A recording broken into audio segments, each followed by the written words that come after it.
My fellow Singaporeans, it's me. Fast forward the video 15 minutes to the start of the election rally. School of Science and Technology, Singapore.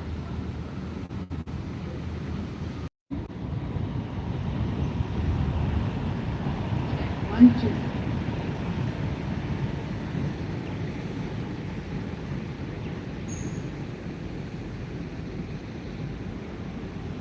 Check. 1, 2. 1, 2. 1, 2.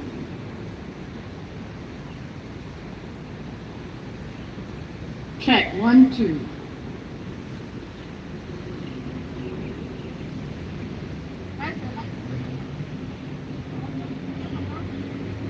Check. 1, 2. Check. 1, 2 or 2, 3, 4. Check. 1, 2.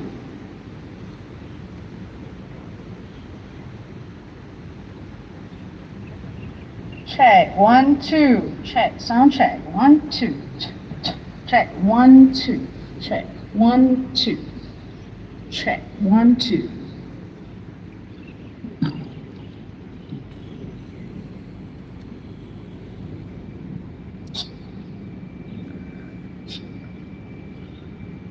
Looks like I should be able to get the best view for the time being.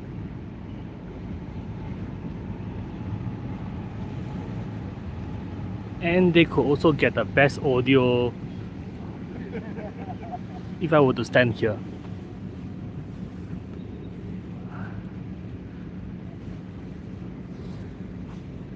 Steady Pompipia.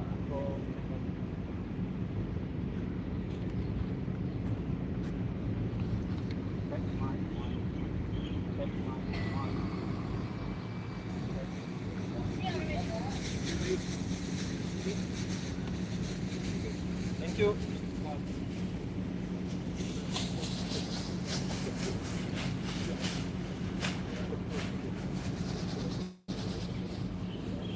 Yeah, don't worry, I'm not alone. The rustling of the plastic bag is just an illusion.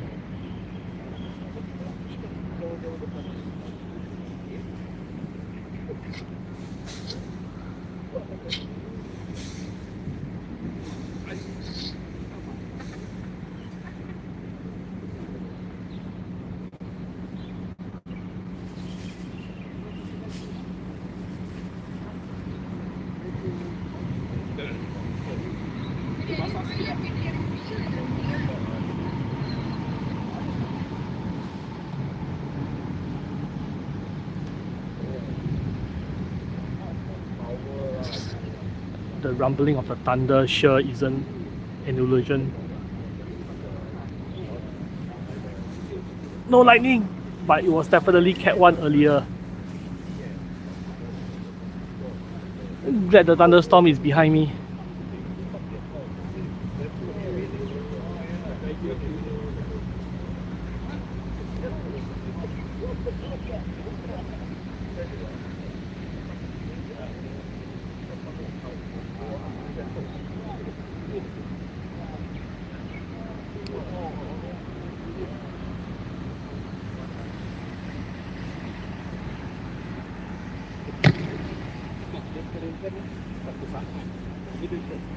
Contacted.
Nightfall Singapore.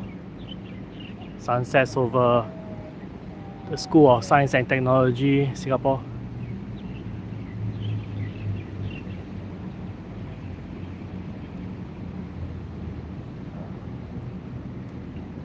It's past the time for any rainbows, but let's see about that.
Lag test 1000, 2000, 3000, 4000.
3 more minutes to 7 p.m.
If I was 20 stories higher, the sunset could have been slightly more beautiful than this current scenery.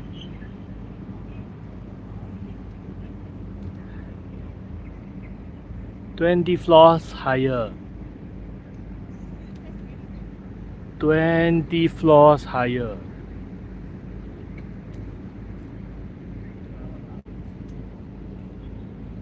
These houses aren't gonna hit the 20th floors.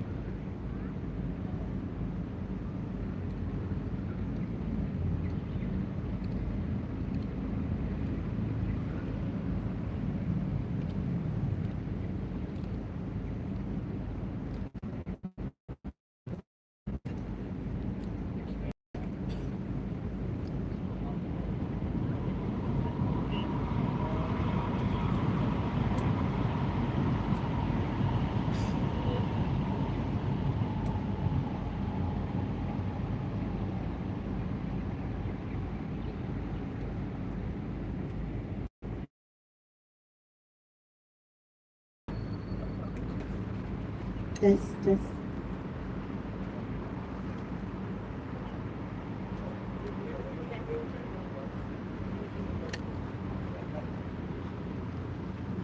Hello, good evening, everyone.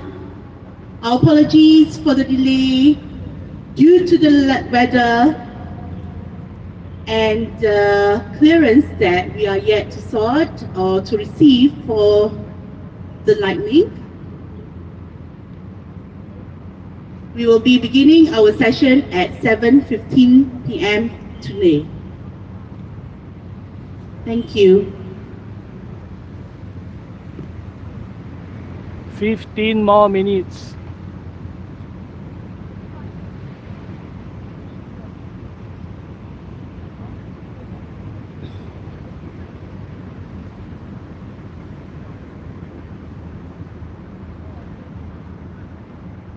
Got to get that cat one lifted.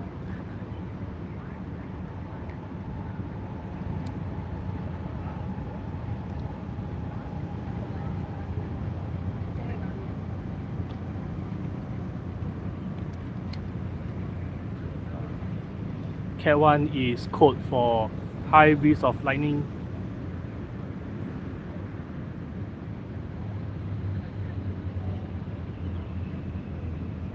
And that will be due to the thunderstorm that just passed.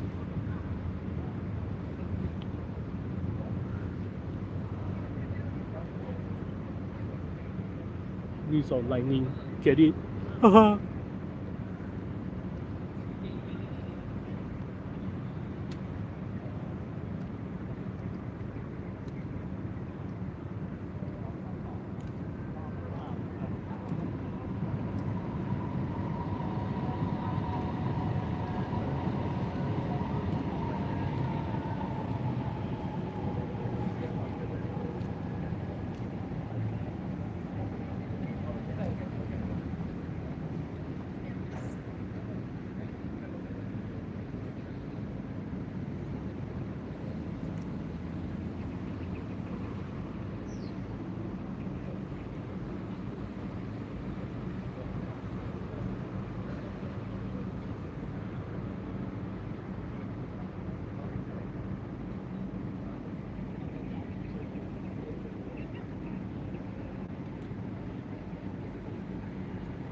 5 more minutes.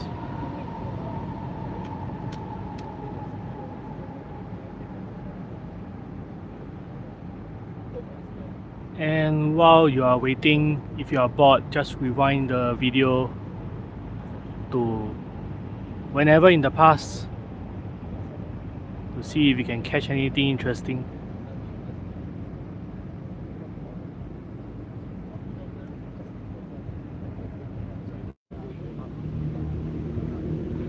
I just hope the cellular reception here is better than UOB Plaza.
It will be 7:15 soon.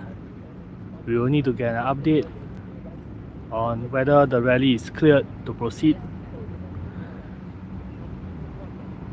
This is due to the inclement weather before 7 p.m. Thunderstorm just swept through northern, eastern, southern parts of Singapore.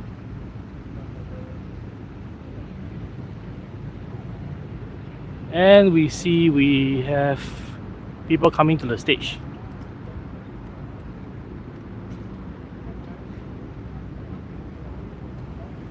Let's go.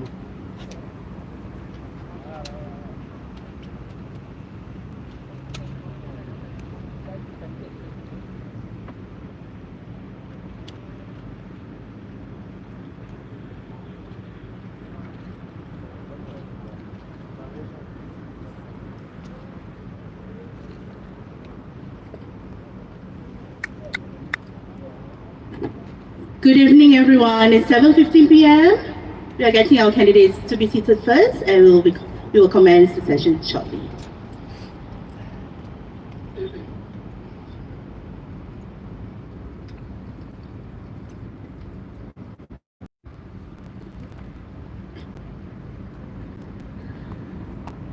Good evening, everyone. What an atmosphere we have here tonight. Earlier, we had the rain blessing on us, and we've got the blessed of having a rainbow as well. So, wow, that's incredible.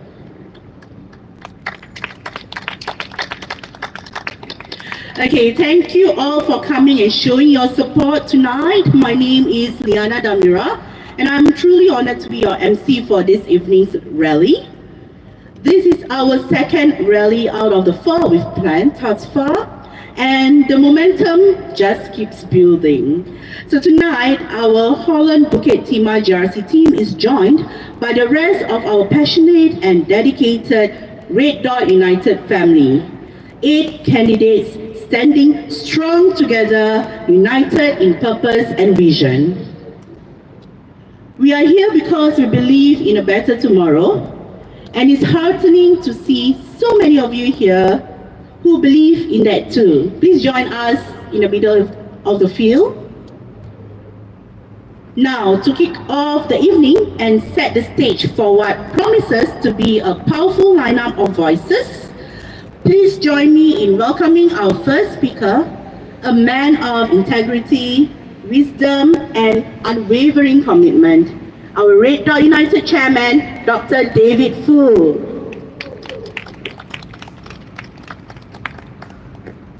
Thank you, Lyanna. Thank you very much for the very kind introduction. Okay, let me adjust a little bit, yeah? Okay. Good evening, my fellow Singaporeans, friends and residents of Holland Bukit Timah. My name is Dr. David Foo. I'm 61 years old. I hold a PhD in chemistry, and I have spent most of my life as a chemist in senior management, and now I'm an entrepreneur. This is only half the story. The other half is this: I've always been driven by one question: how do we make this country a better place for all of us to live? Not just for the privileged few. This is why I joined Red Dot United nearly 5 years ago. Because the values that this party stands for, respect, dignity, fairness, accountability, they align with my own. We are here to offer a real alternative, a credible one, and one that begins with asking who Singapore is for. Is Singapore for the everyday Singaporean? The nurse, the hawker, the fresh graduate trying to rent their first home? Or is it only for those who have had more than enough? The ones who sit on boards, chairs committees, and own multiple properties? One of the key issues that I would speak on is Singapore's dangerously low total fertility rate. And let me be clear, this is not something you can fix with baby bonuses alone. I've said it before, and I'll say it again. The low TFR will better fix itself when you fix Singapore to be more livable. When people aren't burdened by huge housing debts, stressed by job insecurity, or afraid that they cannot afford to raise a child. We must create a Singapore where everyone, especially young couples, feel confident about their future. Not one where they feel priced out of their own lives, living from paycheck to paycheck, when citizens feel priced out, they check out emotionally, mentally, and sometimes physically. They leave. I've spoken to many residents in Nee Soon who say, Dr. Fu, our children are thinking of leaving, not because they don't love Singapore, because they don't see a future that they can afford. This is a heartbreaking reality. Tonight, let me introduce the amazing team standing with me in Holland Bukit Timah GRC. We first have Shahik Kumar.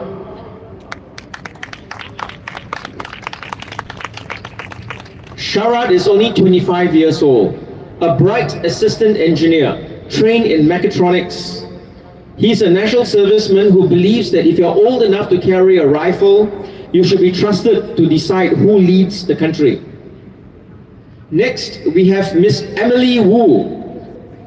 Emily is an educator and author with over 30 years of experience, a public service commission scholar who studied music education in France.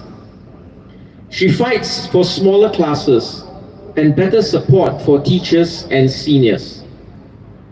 Next, we have Fazley Talib. Fazley is a seasoned financial consultant who has worked closely with gig workers and retirees in private estates. He believes dignity should not be defined by your postal code. Next, we have Nizar Subair. Nizar is an operations manager who lost his job during COVID and had to take up 2 lower paying jobs just to survive. He returned to his sector, but with less pay and more grit. He stands for those who are in their 50s and sometimes cast out too soon. Thank you, Nizar. So this is not a ragtag group. We are qualified, we are grounded, and most importantly, we work as a team. Now we contrast this with the PAP team here, led by Dr. Vivian Balakrishnan, a man who has been in cabinet since 2001. That's over 2 decades in power. If political office were private property, he'd probably have a permanent residency in the Istana by now. He is quite literally the face of the establishment, polished, privileged, and parachuted. He trained as an eye surgeon, but somehow ended up lecturing the rest of us on bar top dancing and the supposed dangers of too much freedom. He once said, and I quote, "How much do you want? Do you want 3 meals a day in a hawker center, a food court, or restaurant?" This was in a reply to a question from a PAP backbencher asking for more money for recipients on the public assistance to buy 3 meals a day. So let us not forget, this is the same man who once described his political opponents as incompetent and untrustworthy. Yet, here we are with a team of educators, engineers, financial consultants, and operations managers. People who live and work among you, among us, and not above us or above you. Vivian Balakrishnan represents what Holland Bukit Timah has now become in the eyes of the ruling party. A fortress for the elite, a playground for the well-connected, a GRC where they assume that they don't have to try too hard because they think the rest of us are asleep. Well, we're not. We're wide awake, and we are here to offer you a real choice. See, we at RDU do not see citizens as liabilities. We see citizens as the solution to our shared future. We believe Singaporeans deserve more trust, more respect, more say in the shaping of the nation. RDU's message is simple. We want first-class citizens and a fairer Singapore. Now let me talk about what Minister Grace Fu said yesterday. She mocked our citizens' dividend proposal. She said, it's easy for the opposition to promise money. Who will pay for it? And then she said, we are taking a chicken wing from you, but giving you the entire whole chicken. Really? Did you feel that you have gotten an entire chicken? Or was it a pigeon? They look the same, but the size is really different. So what kind of chicken are they talking about? When young Singaporeans struggle to afford a first home and a roof over their heads, ask anyone looking at the resale market price of flats today. Prices have surged astronomically. Options are shrinking. Couples want to settle down, but the system has them waiting, struggling, and competing. Just today, I spoke to a voter from Nee Soon, and he said, hey, Dr. Fu, we are pushing our bright, young, talented people out of Singapore. If they cannot afford a flat, they'll leave. And that means we, the elderly, will grow old alone. Our deaths will be lonely. Is this the kind of Singapore we want? I have no answer for him. He spoke the truth. He spoke the facts. But what we can do is we can turn this around together. And this is what this election is all about. Take a look at RDU's manifesto. We call for a comprehensive housing reset. We have a rent-to-own scheme which gives young people access to affordable housing without being crushed by debt. It gives hope and not just the keys. We want to build an economy of well-being. And that does not mean GDP growth is unimportant. It is, but it's not simply only about GDP growth as an end in itself. We want our growth in GDP to translate into real, tangible well-being for the citizens who help build this country. We believe in a citizen's dividend as a permanent financial safety net for all. And no, it will not come from the reserves. It will be funded by reforming tax loopholes, ensuring top earners and large multinational corporations contribute fairly, reducing wastage in mega projects that nobody asked for. We do stand for restoring dignity and respect for our elders, respecting the aspirations of our youth, and recognizing the invisible labor of caregivers, mostly women, who prop up families, often with no recognition, support, or respect. Yes, we have ideas, solid, detailed policies, not just slogans. We don't judge you by your postal code. Just remember that. We ask that you don't judge us by our party size. Judge us instead by our ideas, by our heart, by our willingness to listen and serve. So my fellow citizens, this Saturday, 3rd May, you have a real choice. By voting for Red Dot United, you are not voting simply for a party. You are voting for yourself, for the kind of Singapore that you want your children and your children's children to grow and thrive in. A kind of Singapore where no one is left behind, where respect and dignity are reserved not just for the privileged, but a right for all. And let us not let our opponents scare you with talk of trade-offs and chickens of different sizes.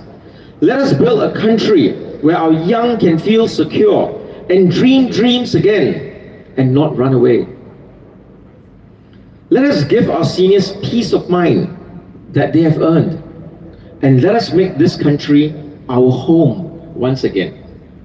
So vote for Red Dot United, for first-class citizens and a fairer Singapore. Thank you and good evening.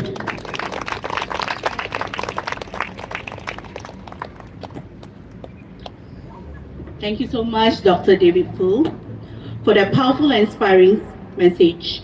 Your words remind us all why we are here, to stand together, to speak up, and to work towards a brighter, fairer Singapore for everyone. Now, let's keep this energy going, shall we? Up next, I'm proud to introduce someone who brings sharp insight, unwavering dedication, and a real heart for the people. My fellow teammate from the Red Dot United Jurong East Bukit Batok JRC team, Mr. Marcus Nyo. Shall we give him a round of applause, please?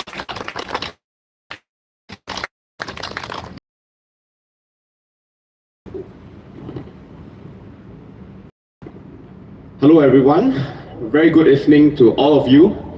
Thank you for taking your time on a cooling evening to come to our rally today. I'm Marcus Neo, candidate for Jurong East Bukit Batok JRC.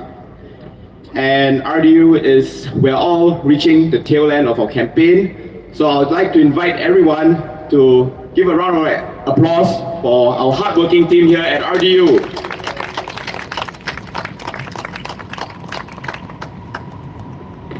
So just a couple of days ago, or perhaps 24 hours ago, our Prime Minister Lawrence Wong had an off-handed moment when he said during his rally speech that if there were more opposition voted into Parliament, there will be more property and estate taxes on private housing and landed properties.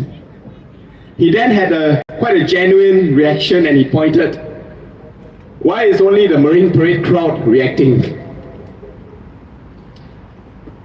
I use this as an example to address the elephant in the room. We are in Holland Bukit Timah JRC. I think it's common to associate this JRC with the elite, the wealthy, flashy cars, big houses, and perhaps the higher income segment of society. Just a couple of days ago, I sat down with Mr. PJ Thum from the Online Citizen, who, if I'm not wrong, is a resident of this JRC. Mr. PJ asked me very, very tough questions on the PAP's economic policies, long-term economic sustainability, taxes, social cohesion, and whether or not we should be moving towards perhaps a more tax-heavy society on the wealthy, redistributing our wealth. Very, very tough technical questions. He even cited an example and said that the richest people got wealthy by exploiting workers. He did really put me in a tough spot. I smiled at him and said, Red Dot United isn't against the accumulation of wealth, but we have to take a position against the type of wealth drivers that eventually lead to an unfair and unjust and frayed society. Coming from a humble background where my dad was a blue-collar worker for the most of his life, pulling in long hours in his endeavors, selling chicken rice, being a fishmonger, it is natural for me to seek financial success. Today, I've started a couple of companies. I'm an entrepreneur myself. And I told Mr. Thum, it's not about wealth in itself. It is about how the money is being made. Is our country's wealth made through the rampant influx of hot capital that Singapore, that perhaps the privileged class uses as a tax haven, driving up COEs for normal families, food prices and housing prices? Is it through trust funds and family offices that may take advantage of potential legislation gaps that lead to an unequal accumulation of landed property perhaps? for only a secluded segment of society. As I've mentioned before joining opposition politics, I am an entrepreneur myself with aspirations for wealth. Mr. Nassim Talib, a philosopher that I follow closely, he argues that there are two kinds of rich, or wealth if you will. The kind that you respect and the kind that you resent. Let me talk about the first kind, the one that you respect. Local entrepreneurs and businessmen come to mind. For example, the late Mr. Sim Wong Hoo, who was a non-graduate. He built one of Singapore's most valuable companies in the tech industry, Creative Technologies. Then we have Mr. Lim Hock Chi, CEO of Sheng Siong Group. He started selling pork from a small outfit, slogged his guts out, and eventually built Sheng Siong Enterprises to what it is today. Well, if you do a quick Google, today they are both worth hundreds of millions or even in the billions to their names. However, when we speak of them, when we refer to them amongst our friends, they are often seen as inspirational figures. You do not feel any sort of resentment towards them. They are our Singaporean entrepreneurs that reflect the grit, perseverance, innovativeness of the Singaporean spirit. On the other hand, let me get to the type that you may potentially resent. It is the bureaucratic class that rents out black and white bungalows, entirely encumbered in their own comforts, hidden from the daily struggles of ordinary Singaporeans. Well, many of them perhaps may use Singapore as a tax haven. They have new citizenships issued to them, but have never intended to integrate or to gel or to contribute to Singaporean society at large. Let me make this clear. Both capital and labor have an important role to play in every successful society. In Chinese, there's a saying, Yin Yang Tiao He, Wan Wu Shen Yan. This means that when everything is balanced, everyone benefits and society flourishes. Now the better question to ask is, what kind of capital and what quality of labor are we attracting or deploying? So let me tell you something surprising about Holland Bukit Timah JRC. I am very surprised that one of my biggest donors for this political campaign came from a resident from this very JRC. And when I met my good friend and my good colleague, Mr. Harish, who is contesting beside me in JEBB JRC, he told me that when he reached out to the landed estate population, he told me this: it is the rich that will vote for opposition. You see, I believe that the wealthy people too can understand that our current economic model can't continue indefinitely.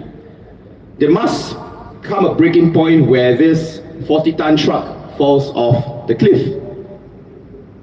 If elected, my team and I at Red Dot United will make proposals to incentivize capital to be deployed both efficiently and equitably. This is to ensure that wealthier, the middle class, and lower income segments all benefit so that no Singaporean is left behind.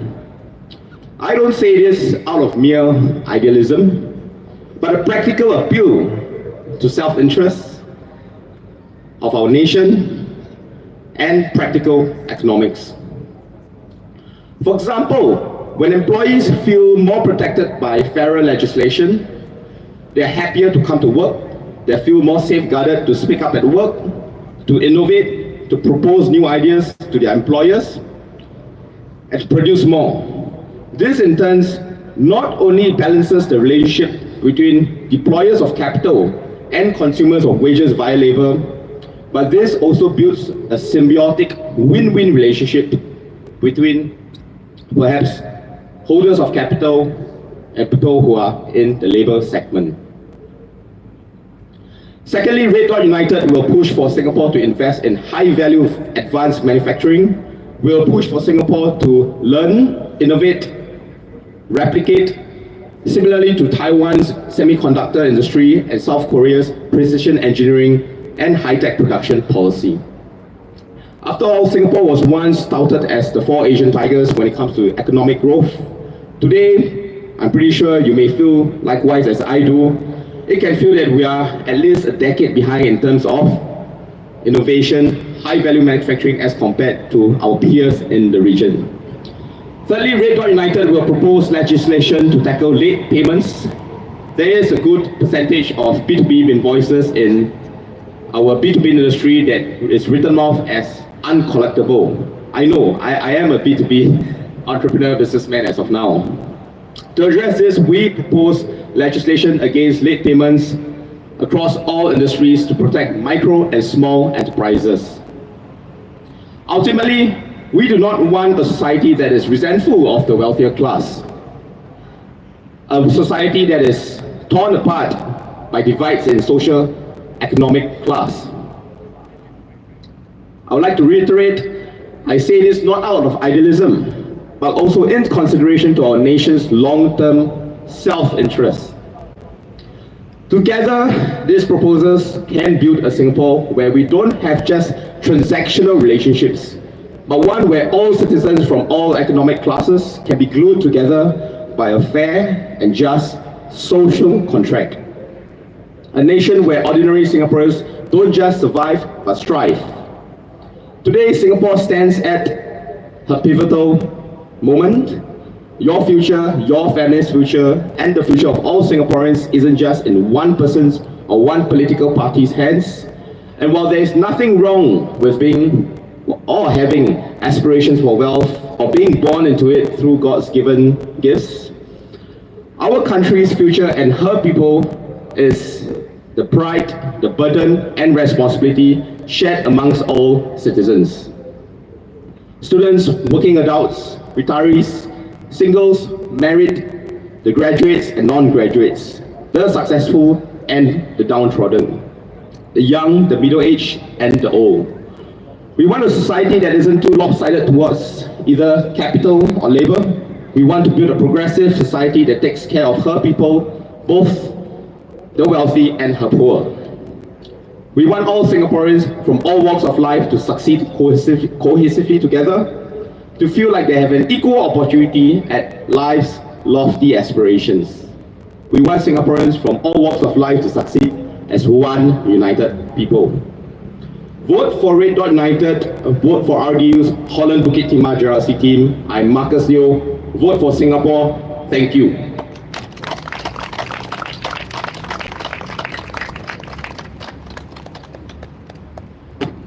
Thank you, Marcus, for that heartfelt and compelling speech. Your dedication and clarity continue to inspire us with you, not just as your MC, but as a fellow candidate from Red Dot United.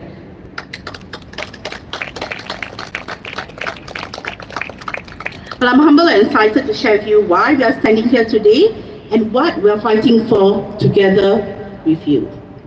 Please allow me a moment to step up as the next speaker.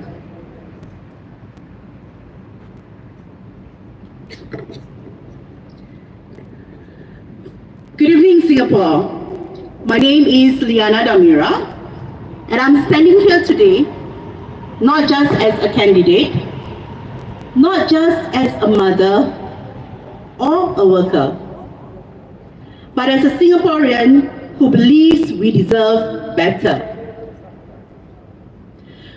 Recently, I shared a troubling experience online about racist and sexist comments made on one of my press conference videos.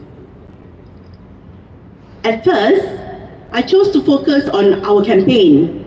I let it slide. But since then, concerned Singaporeans have urged me to take a stand. And after reflection, and in light of other hateful remarks, I filed a police report. Not because I seek sympathy, but because this is bigger than me. It's about the kind of Singapore we are building for our children. A Singapore where hate has no place. Whether you're Malay, Chinese, Indian, Eurasian, or of any race. A Singapore where no woman, no minority, no human being should be told to know their place.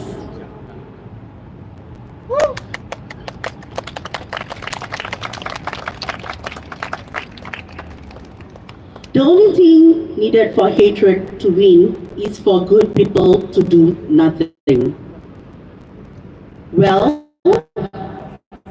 I refuse to do nothing.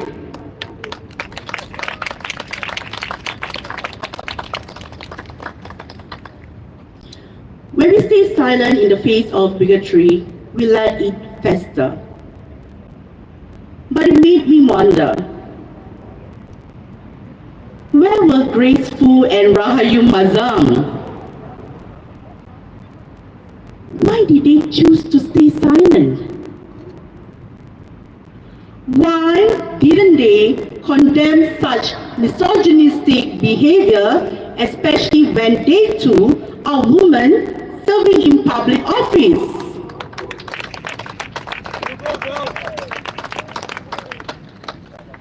Instead, we heard Grace Fu trying to distract us, spinning fairy tales about how the 9% GST is supposedly for our benefit. She said, it lets us tax foreigners. But the last I checked, foreigners get their GST refunds at Changi Airport before they fly home.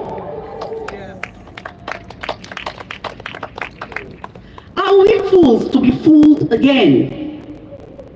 Are we not tired of being gaslit?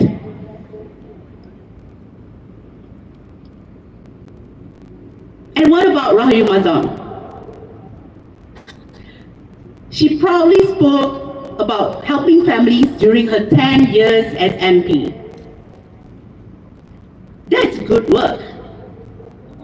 But is that not what people like myself, volunteers, social workers, and charity workers do every day?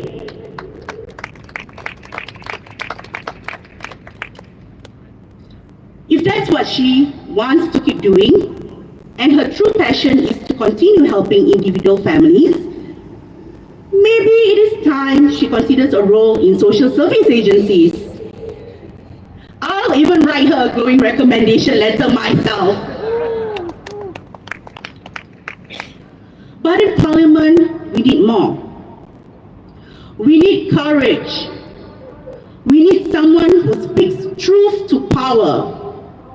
We need someone who understands the real struggles faced by Singaporeans. Not just someone who nods politely and sees nothing while bills that hurt ordinary people are pushed through.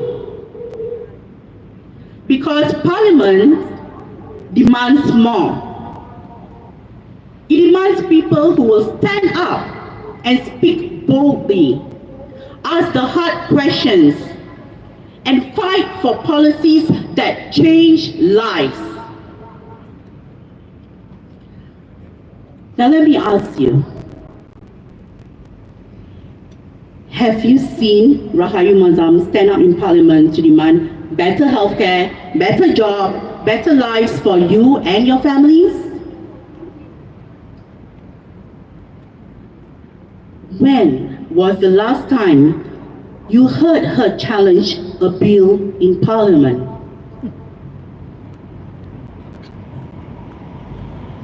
When was the last time you heard her demand better policies that reflect the realities on the ground? Because I haven't. And Singaporeans deserve better. My friends, this is why we need change. We cannot afford more silent MPs. We cannot afford leaders who rubber stamp policies that make us more dependent on handouts instead of empowering us to live with dignity.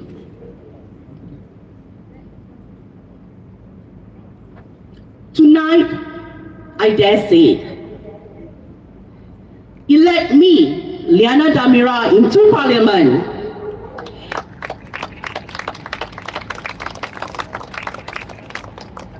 And I will do what others have failed to do in 10 years. I will ask the tough questions. I will fight for you. I will not stay silent when your lives, your futures, and your dignity are on the line. It's time for change. Vote for Red Dot United. Vote for fairer Singapore. Vote for first-class citizens, not second-class treatment. Thank you, and let's make history together.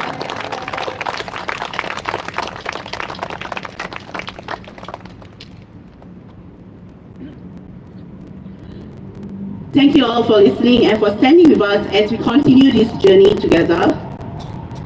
Now it's my great pleasure to introduce someone truly special, a fellow comrade who has shown incredible strength, compassion, and conviction. She is the only Red Dot United leader standing in a single-member constituency. And she's doing so with grace and unwavering courage. Please join me in welcoming the formidable and inspiring Madam Manikum.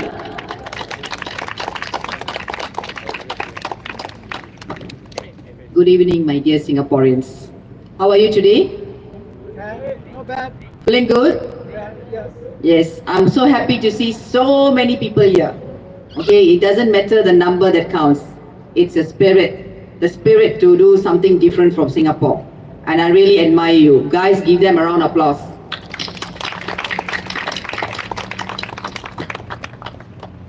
The last rally, I shared with Singaporeans to step forward with courage, to transform fear to faith, to vote for opposition.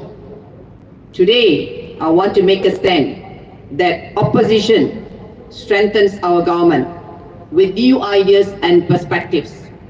I believe you have seen the headlines today morning.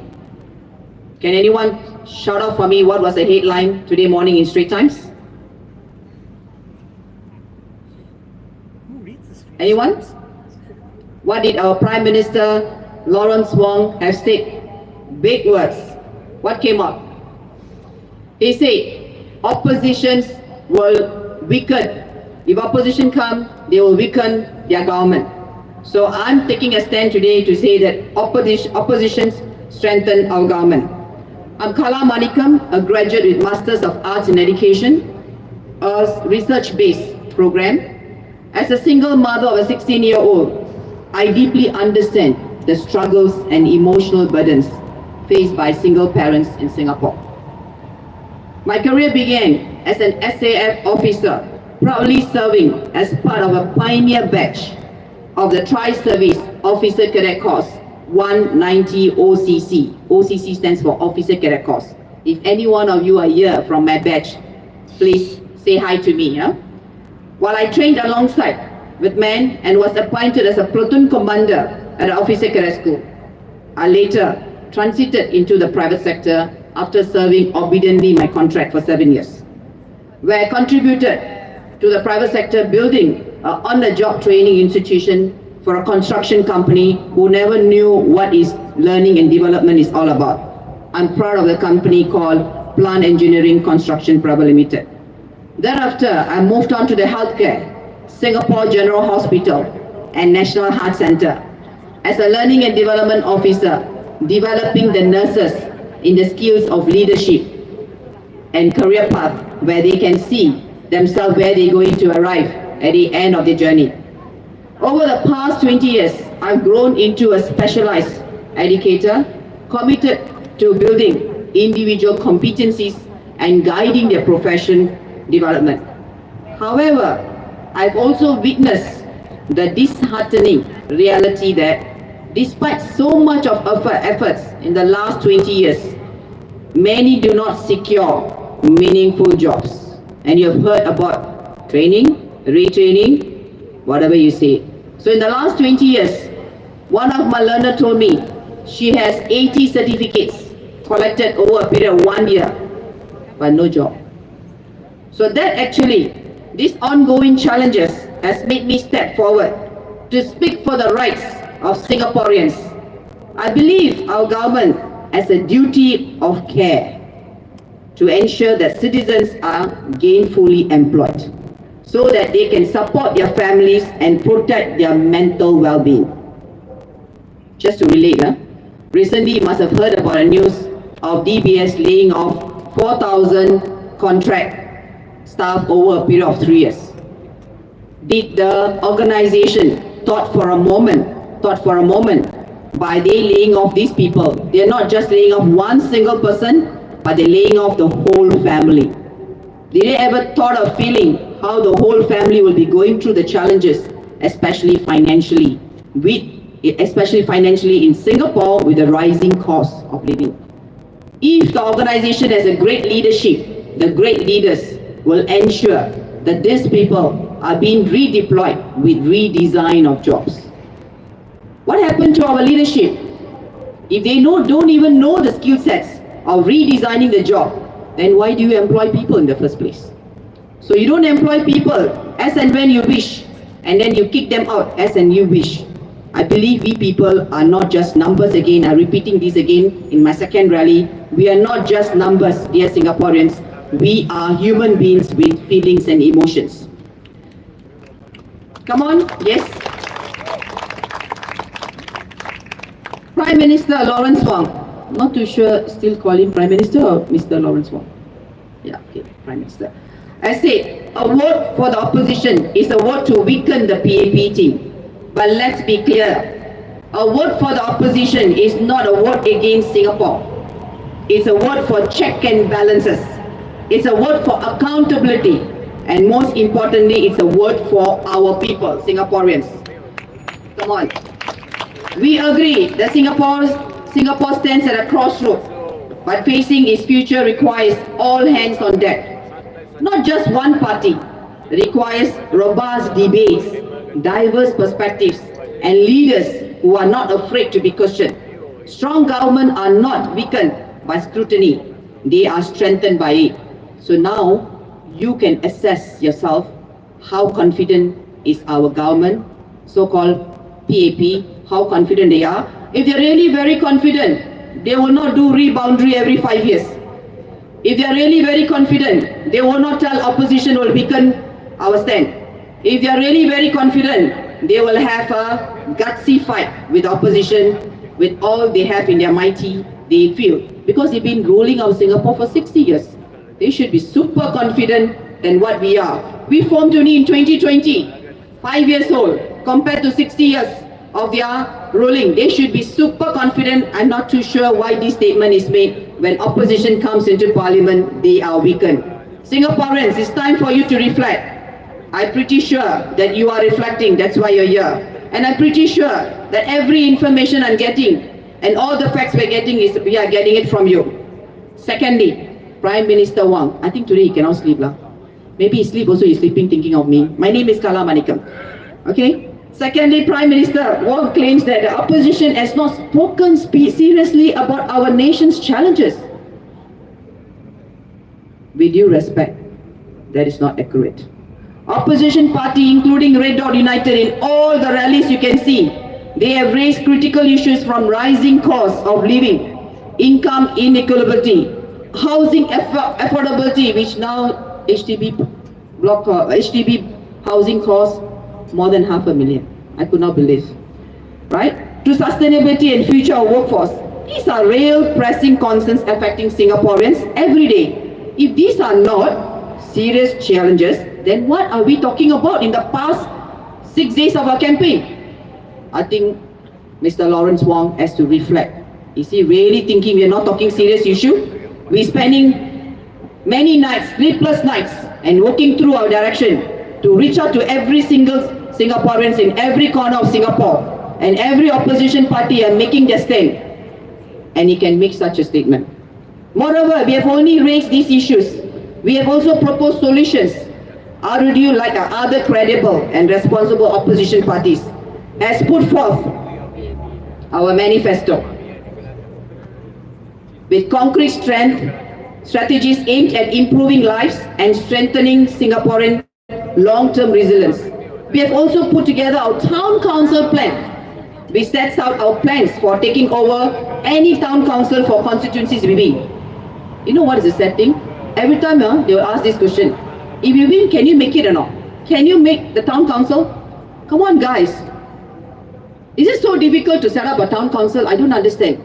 To set up a family is more challenging than setting up a town council. Come on, you have set up families and brought your families up and invested in your children, bring jobs to your children, and they're saying town council. It's a mosquito issue, no? Not a big issue, right? So basically, I'm a bit disappointed with what is the statement made. Our plans were carefully crafted by our policy team with inputs from residents we have spoken to on the ground. Has Prime Minister Wong taken the time to read these proposals or engaged with them meaningfully? Constructive governance requires dialogue, not dismissal of alternative proposal. Just for the benefit of doubt, I'll let Mr. Lawrence Wong knows that our manifesto and our shadow budgets are in a Red Dot United website. Our Red Dot United wanted to have sustainability and to protect the environment. We did not print copies of booklets which sent to you in many pages of the manifesto, maybe to 2.7 million Singaporeans. And there they're talking about sustainability, there they're talking about climate change, and then they're talking about how to not to waste these resources. And I will ask Lawrence Wong, Mr. Lawrence Wong, can you tell me or share with us, how are you saving our resources for those who really wanted it? Thirdly, let's talk about responsibility. Opposition MPs have worked hard in Parliament, on the ground, and in national discourse. And for the opposition parties, the RDU, who have yet to be elected into Parliament, we also have take our responsibility seriously, even without the full resources of the state. We are not compared to them, we have nothing, you know, we don't have much resources. And yet, we have the power of the Singaporeans. Singaporeans are the power, and we are with you. When you're with me, when you're with us, we are with you. So that's a power. I think you didn't realize the power of people. You will soon realize it.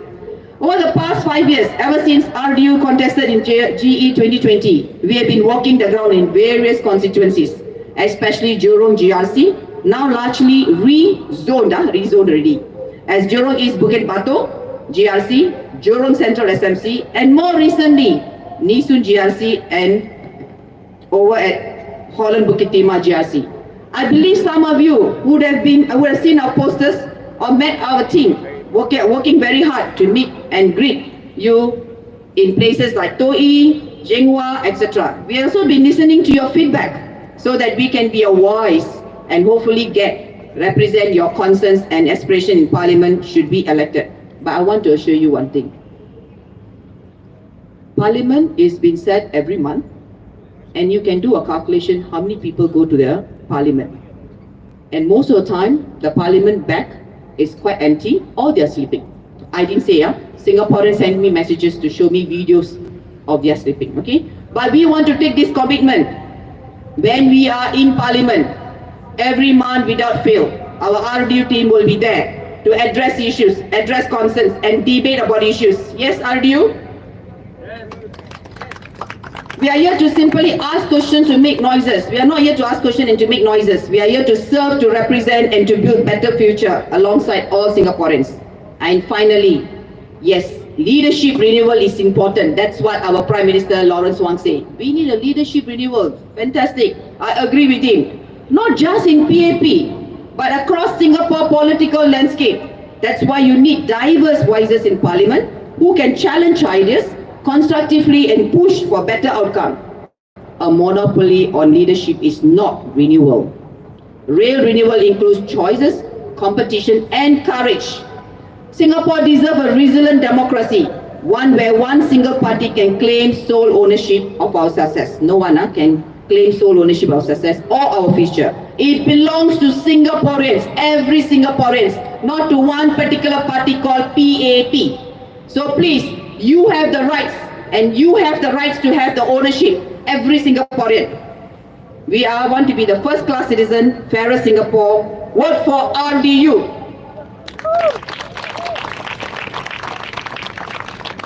Let me take a few minutes to address a little bit in Tamil. Apparently, many of the Tamil speaking have actually raised concern that leaders who are coming forward not speaking in Tamil much. And there's one particular MP from PAP, he just came there and said, Vanakkam, Vanakkam, Vanakkam, but the Vanakkam also he didn't pronounce properly. So it's very saddening. We are a multiracial country, and I believe we need to respect. As an Indian, whether my Tamil is good or not good, but I need to give respect to the Indian community here. Just a short one. முந்தைய கூட்டத்தில் நான் சிங்கப்பூரை பற்றி தெரிவித்தேன். அச்சத்தை மாற்றி நம்பிக்கையுடன் எதிர்க்கட்சிக்கு ஓட்டளிங்கள். இன்று நான் உறுதியாக ஒரு நிலையை எடுத்திருக்கிறேன். எதிர்க்கட்சிகள் இருந்தால்தான் அரசு வலிமையாகும். புதிய யோசனைகள், புதிய மாற்றங்கள். நான் கலாமாணிக்கம், கல்வித்துறையில் மாஸ்டர் பட்டம் பெற்றவர். ஒரு 16 வயது மகளுடன் ஒத்தை தாயாக வாழ்கிறேன். ஒன்றைய பெற்றோர்களின் உண்மையான வாழ்க்கை கஷ்டங்களை நான் அனுபவித்திருக்கிறேன், சந்திச்சிருக்கிறேன்.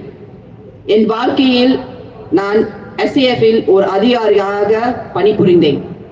அங்கே நான் பிளட்டூன் கமாண்டராக பெண்களுக்கு ஒரு லீடர்ஷிப்பாக ட்ரைனிங் நடத்தினேன். அதுக்கப்புறம்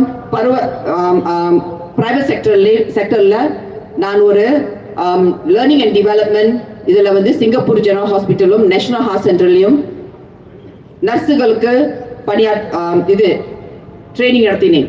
20 ஆண்டுகளாக ஒரு சிறப்பு கல்வியாளராக திறமையாக வளர்க்கும் பணியில் இருக்கின்றேன். ஆனாலும் இது ஒரு பொதுவான கஷ்டமான நிலைமை. நாங்கள் நிறைய சிங்கப்பூரர்களை ட்ரெயின் பண்ணியிருக்கிறோம். ஆனால் கவலைக்குரியது என்னவென்றால் பலருக்கு வேலை கிடைக்கவில்லை. அவங்களுக்கு புரிந்த ஒரு சம்பளமும் கிடைக்கவில்லை. அந்த ஒரு கஷ்டத்தில் நான் ஒரு முடிவெடுத்தேன். சிங்கப்பூர் மக்களுக்காக குரல் கொடுக்க வேண்டும், சிங்கப்பூர் மக்களுக்காக பேச வேண்டும், துணிந்து நிற்க வேண்டும் என்று. நான் ஒரு பெண்ணாக நின்று, ஒரு ஒற்றை தாயாக நின்று, ஒரு தைரியமாக நான் நின்று நிற்கும் போது அந்த ஒரு தைரியமும் உங்களுக்கு வர வேண்டும். எதிர்கட்சிகளுக்கு ஓட்டளிக்க நம்ம பிரதமர் லாரன்ஸ் வாங் சொல்லியிருக்கிறார், எதிர்கட்சி வந்தால் அவங்க கட்சி ரொம்ப வலிமை இல்லாமல் தோற்றுவிடும் என்று. எனக்கு ரொம்ப மனம் கஷ்டமாக இருக்கிறது. எப்படி எதிர்கட்சி வந்தால் அவர்கள் நன்றாக இருக்க மாட்டார்கள்? எதிர்கட்சி வந்தால் தானே அவங்க இன்னும் மேலும் மேலும் வேலை செய்ய முடியும். அதை விட்டு எப்படி அவர்கள் ரொம்ப வீக் ஆக முடியும் எனக்கு புரியவில்லை. ஒரு கட்சி நிர்வாணம் போதாது. பல கட்சிகள், பல யோசனைகள், பல மாற்றங்களுடன் இங்க வர வேண்டும். நாங்கள் சேவை செய்ய வந்திருக்கிறோம். எங்களோட மேனிஃபெஸ்டோ, ஷேடோ பட்ஜெட் எல்லாம் எங்களோட வெப்சைட்ல வெப்சைட்ல இருக்கிறது. தயவு செய்து அதை போய் பாருங்கள். எதுக்கு பார்க்க சொல்கிறேன் என்றால், அவர் பிரதமர் லாரன்ஸ் வாங் அதை பார்க்கவில்லை. அவர் என்ன சொல்லிவிட்டார், நாங்களாம் சீரியஸா எந்த ஒரு முயற்சியும் எடுக்கவில்லை என்று. எது பேசினாலும் கரெக்டாக பேச வேண்டும், பேசுறதுக்காக பேசக்கூடாது. அதனால் அவர் முக்கியமாக எங்களோட வெப்சைட்ல போய் அதை பார்க்க வேண்டும். நம்மளுக்கு வலுவான ஜனநாயகம் தேவை. அதனால் எங்களுக்கு ஓட்டு அளிங்கள், RDUக்கு ஓட்டு அளிங்கள். நன்றி, வணக்கம். Thank you very much. Thank you, Madam Kala. As the leader, I believe that we'll need to be humble ourselves, and we need to treat ourselves with humility. When we did say anything wrong, we will need to apologize as well. I will have to correct that as we do raise families, it's the same that managing a town council is not a trivial issue as well. We will ensure that if elected into parliament, we will ensure the management of town councils is at our tip-top stage and not to do any estate into any slum. I will have to reiterate that again, that town council management is really crucial and important. That is why at Red Dot United, we took 3 years to gain feedback from residents and to also plan out our town council management plan in detail, as carefully and as detailed as ever. Again, like what Madam Kala had mentioned earlier, our town council management plan is available on our website, so please, if you can, take a look at it and have a read up on it too. Thank you, Madam Kala, for the stirring and heartfelt speech earlier. Your courage and authenticity truly resonate with all of us, and we are proud to have you leading the charge in your constituency. Now let's keep the momentum going, shall we? Our next speaker is someone I have the honor of working alongside on the Red Dot United Jurong East Bukit Batok JRC team. He brings a wealth of experience, a grounded perspective, and a deep passion for serving the community. Please give a warm welcome to Mr. Osman Suliman.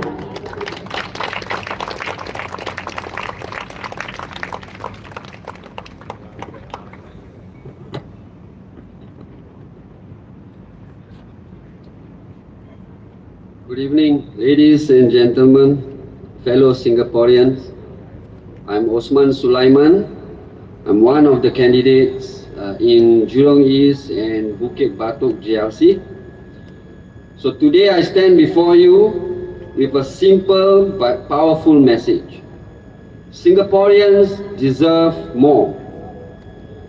We deserve a system that listens, a government that cares, and a future that is built together with compassion, concern, and courage. And this is why I'm asking you to stand with Red Dot United. Singapore has achieved much, but we all know the challenges we face today are different. Rising costs, growing inequality, anxiety about jobs and the future.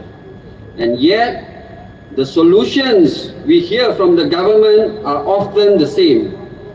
More committees, more policies made behind closed doors, more of the same. So for too long, we have been told to accept things as they are. We have been told that decisions must be made for us, not with us. We have been told that economic growth alone is enough, even when some of us are left struggling. Singapore is not just an economy. It's not all about just GDP. Red Dot United believe every Singaporean matters, whether you are young or old, rich or poor. We are not afraid to walk the road less traveled if we believe that this will bring us prosperity. We are here to build a Singapore that is fair, inclusive, and full of heart. This is the heart for those viewing live at home. Let us lead with compassion. Policies must be about people. It is not enough to talk about resilience.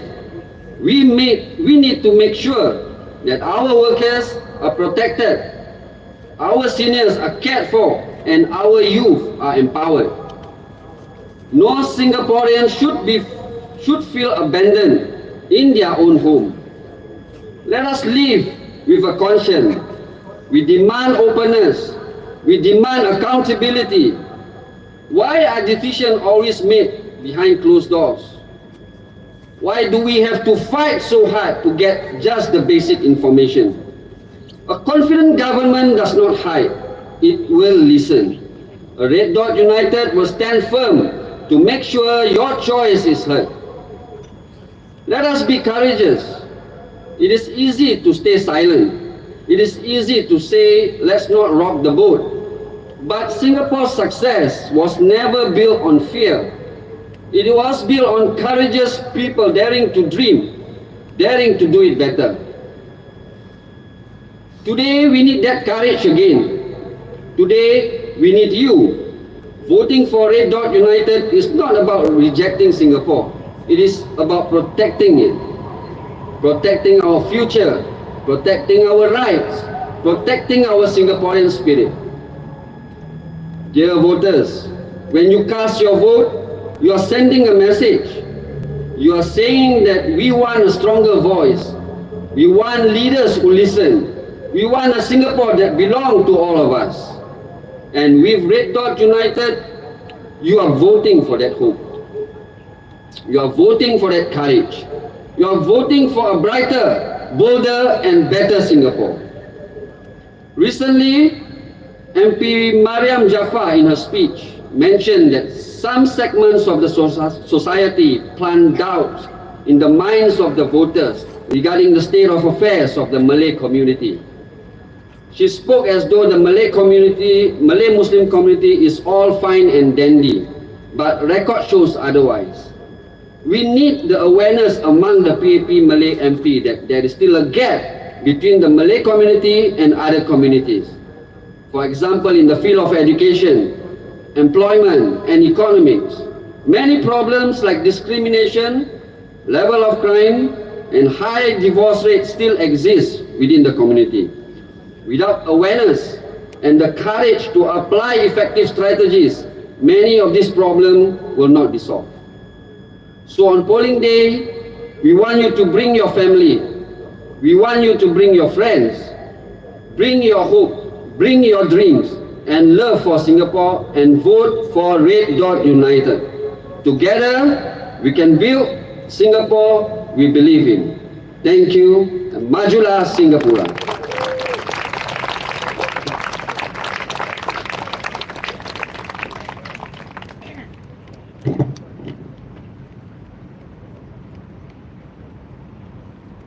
Right, thank you, Osman, for the passionate and thoughtful speech. Your commitment to the people and your vision for a more inclusive Singapore continue to inspire us all.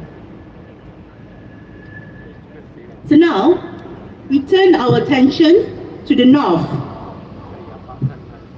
where another strong voice is rising. She's a dedicated advocate, a sharp thinker, and a proud member of Red Dot United, Nisun GRC team. Please join me in welcoming my comrade from the north, the ever-inspiring Miss Sharon Lee.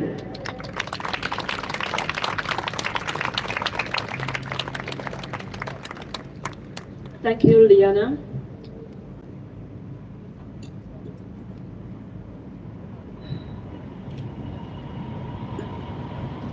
Dear Holland Bukit Timah voters, good evening.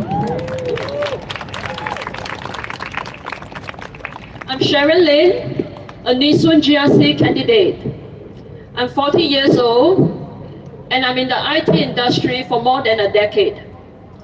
Tonight, I'm very happy to be here together with our RDU Holland Bukit Timah team, who's in the front seats here, to garner more votes and support for their fight in this constituency. The team that we have here is a humble team who has been working very hard on the ground every day, who is listening to your concerns every day, who is ready to serve you with a humble heart, and whom I know will never talk down to you. Unlike one PAP minister who said yesterday By now, you should know who that PAP minister is. That what the PAP has done so far is to just take a chicken wing from you and give you back the whole chicken. But you know what? I don't feel rich. Does any one of you feel rich? Or you feel pinched?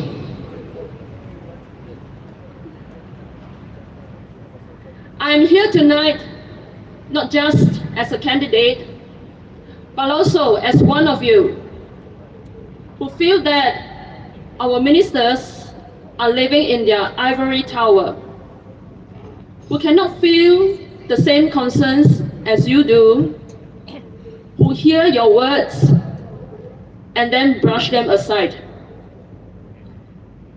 I am one of you. I feel the same concerns as you, and I see the same struggles as you do. I strongly believe that you deserve a representative who is humble, who do not just hear your words, but take your concerns seriously.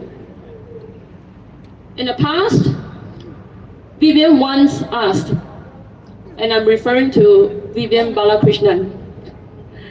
He asked, do you want 3 meals in a hawker center, food court, or restaurant? He posed this question as if it was just a matter of choice, a matter of preference. Did he consider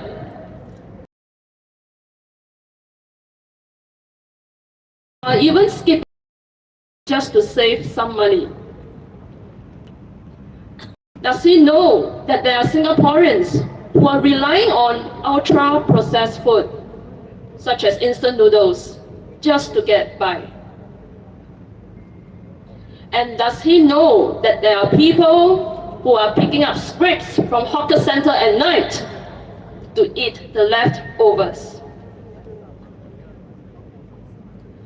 And I ask you, is it wrong for lower income families to occasionally enjoy better meals in a better ambience, in a food court or restaurant occasionally? Is that too much to ask? Yes. Yes. Why does the PAP like to treat ordinary Singaporeans as if we are lesser beings? Vivian also said he wanted to live in the black and white bungalow because of a growing family. Does he know many families like yours have to live in smaller houses and have to pay more, much more than your parents' generation? Does he know that many Singaporeans are finding themselves trapped in a 30-year mortgage while facing job insecurity without a strong social safety net?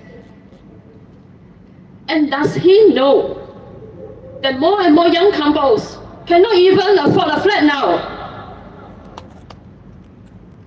They cannot even start a family and dare not get married.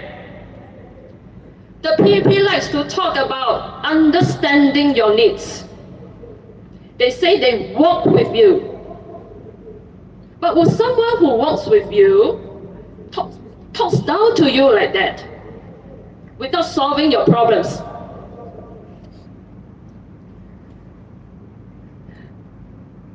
Dear voters, we don't need more PAP MPs who are so out of touch. We don't need more PAP MPs who take your struggles for granted. We need representatives who live in the real world, in the same role as you. My profession in the IT industry has equipped me with the skills to analyze situations logically and to make informed decisions based on facts. The fact is that By putting more money into your pockets, it will help all Singaporeans to live a more dignified life.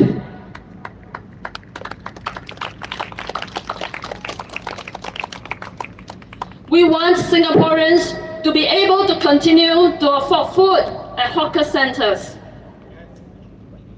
to continue to support our hawkers. That's why we are calling for a revert of GST to 7%. This reduction will immediately put more money into the pockets of our citizens, allowing you to have 3 proper meals without compromising your health. It would also allow our elderly to enjoy the dignity of life in their old age, free from going hunger or being malnourished.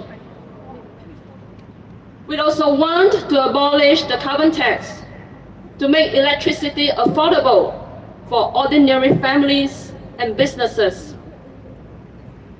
You know, I've always been aware of the different worlds that people live in. Even as a secondary school student, I remembered I have classmates who refuse to eat at non-air-conditioned eateries because they say they were hot and dirty. And I also remember getting teased by a classmate who was annoyed with me for not being able to use a computer. I'm referring to some time back, 20 over years ago, when computers were just coming out, and only the higher income families could afford a computer. These experiences taught me that not everyone has the same advantages in life. That's why we need more opposition voices in the parliament to keep PAP on their toes, to remind them that they are here to serve you, to make Singapore fairer, and to better the lives of all Singaporeans, not just a few.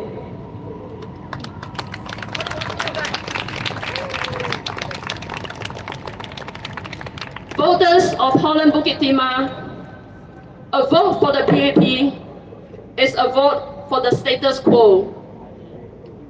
Singapore needs change, not stagnation.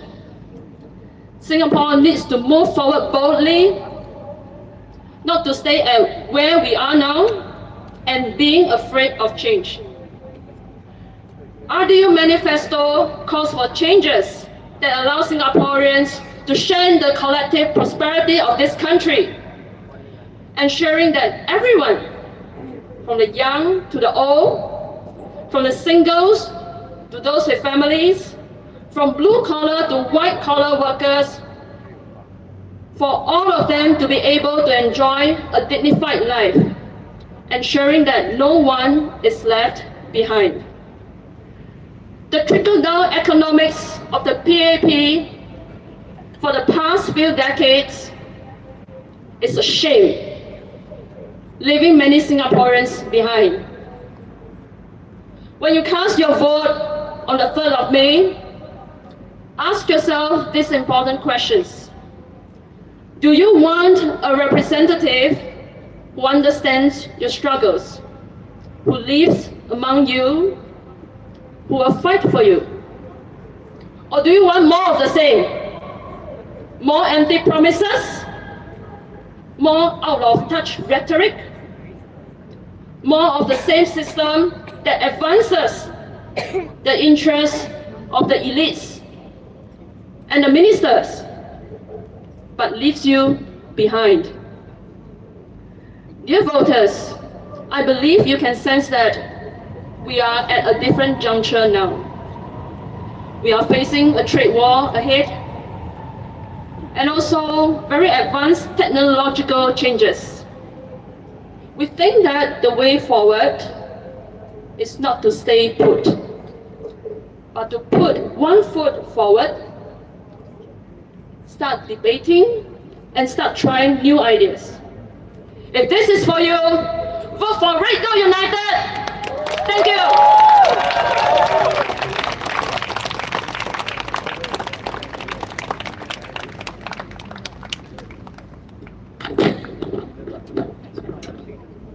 Thank you, Sharon, for the powerful and heartfelt speech. I would say that we do know now mortgage is at 25 years, not 30 years. However, regardless of either 25 or 30, the burden still remains the same. Sharon, your passion and sincerity shine through in every word, and it's clear that Nisun is in strong and capable hands. Now, continuing the charge from our Red Dot United Nisun GRC team, we welcome another distinguished voice, a man of thought, principle, and deep conviction. Please put your hands together for Dr. Sai Ai Ahmed.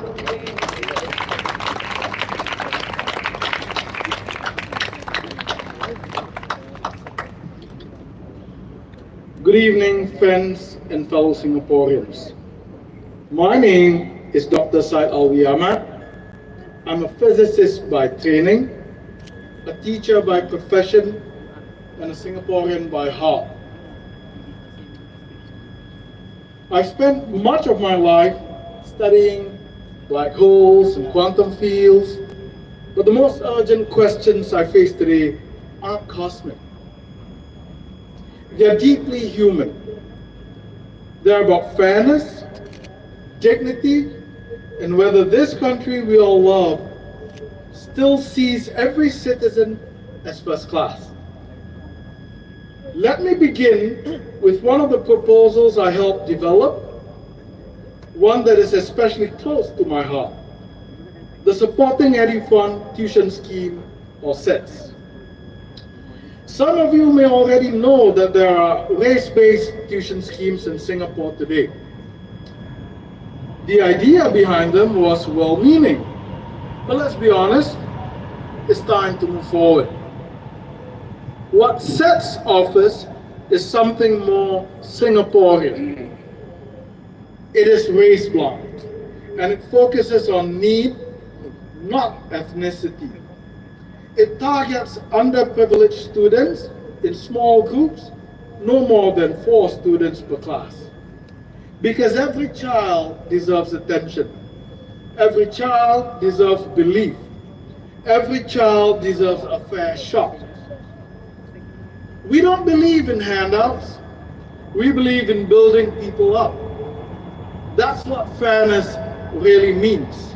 Not equal outcomes, but equal opportunities. And SETS is one way of getting us closer to that vision.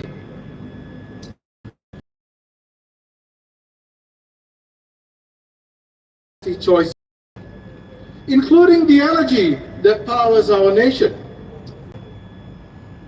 Let me speak plainly. I'm not against science. After all, I'm a physicist myself. And I understand the attraction of nuclear energy. It seems efficient, low in emissions, and promising in theory. But theory doesn't clear up radioactive waste. As a physicist, I have studied what happens when things go wrong. Nuclear waste remains hazardous for tens of thousands of years. Not a sprawling continent where you can bury it far away from people. So I ask, if we build a nuclear plant, where are we going to store that waste? In someone's backyard? Near a reservoir? Under the sea? And more importantly, have we even asked the public? In a democracy, transparency must come before technology. We cannot afford to let this decision be made in some secure boardroom, then presented to the public as a fait accompli. The question of nuclear energy is not just a scientific one. It is a moral and political one. Let me be very clear. If elected, I will push for robust public consultations, independent reviews, and a full national debate before any irreversible decision is made.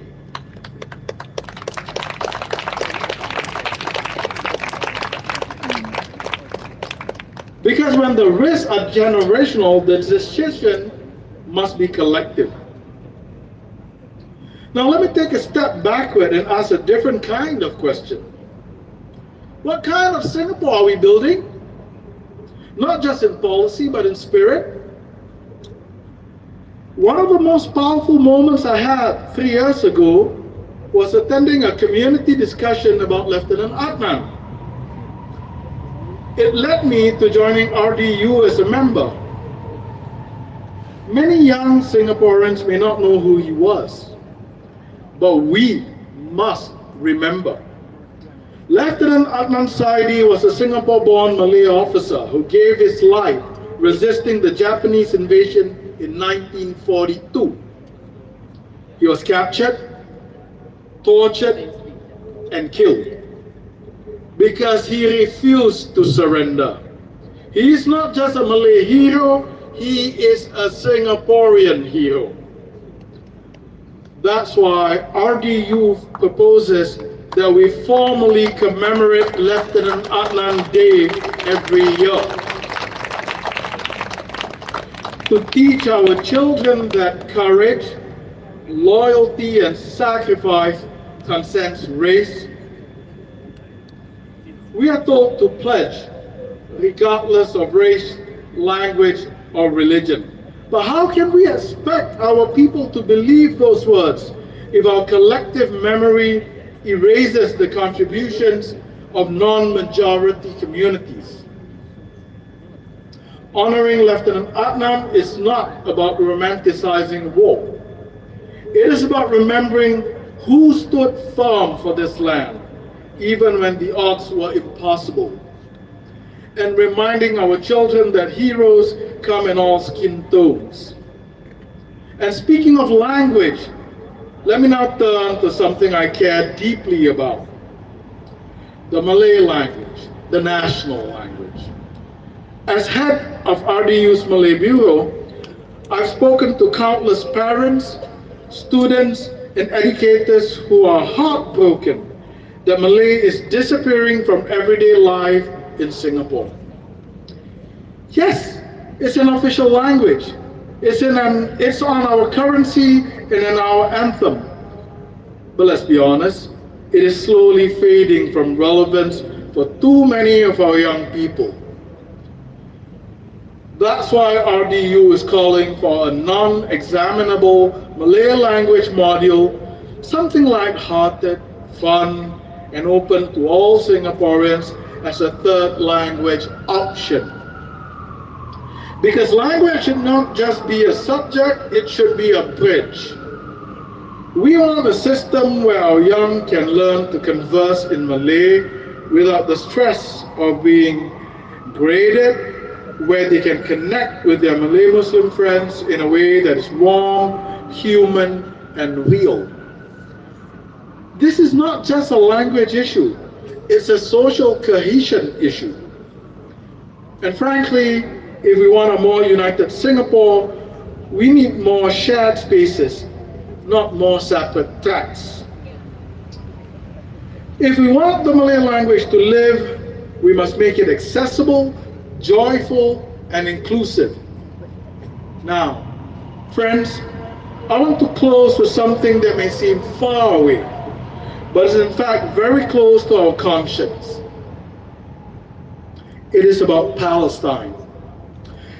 Red Dot United has called the Singapore government to recognize Palestine as a sovereign state within the framework of a two-state solution. Some have said that this is not our fight, that we should stay neutral, that we are too small to make a difference. But neutrality in the face of injustice is not neutrality, it is complicity.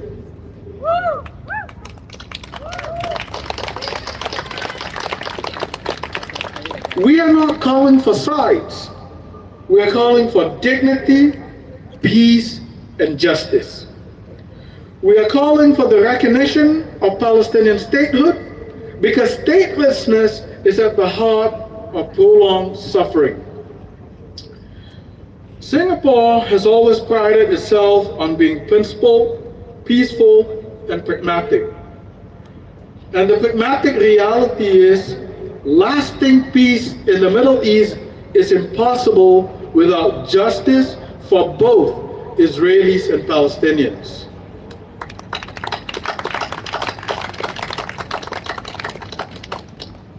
Recognizing Palestine is not about taking a side in a religious conflict. It is about taking a stand for sovereignty, humanity, and hope.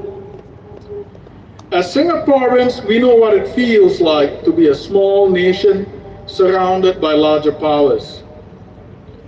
We should know better than anyone that sovereignty is not a gift, it is a right. And if we can speak up on Ukraine, we must also speak up for Gaza.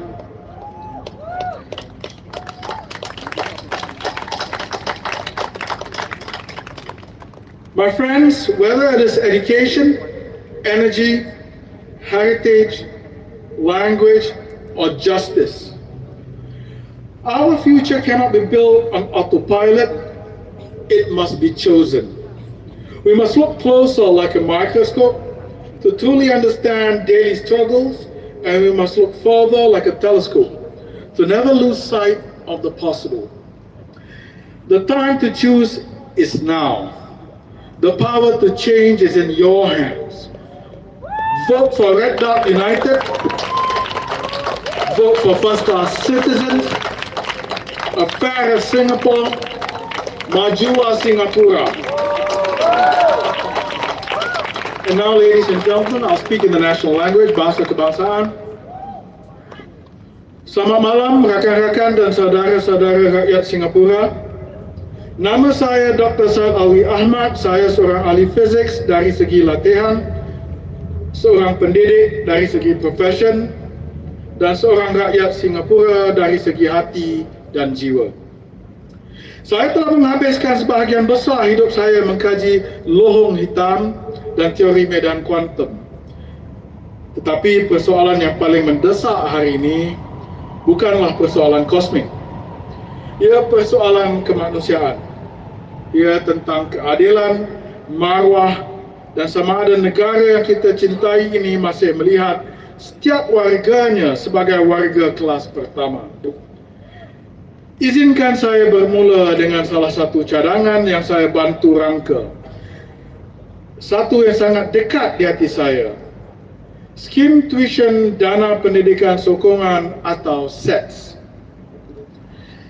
Sesetengah dari anda mungkin tahu bahawa terdapat skim tuition berasaskan kaum di Singapura hari ini. Niat asalnya memang baik, tapi marilah kita berterus terang. Sudah tiba masanya kita bergerak ke hadapan.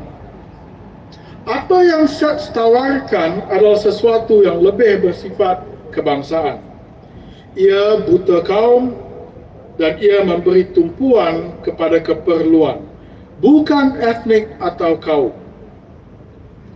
Ia menyasarkan pelajaran kurang bernasib baik dalam kumpulan kecil tidak lebih daripada 4 pelajar dari satu kelas. Kerana setiap anak berhak mendapat perhatian. Setiap anak berhak diyakini. Setiap anak berhak mendapat peluang yang adil. Kami di RDU tidak percaya kepada pemberian percuma. Kami percaya dalam membina potensi manusia.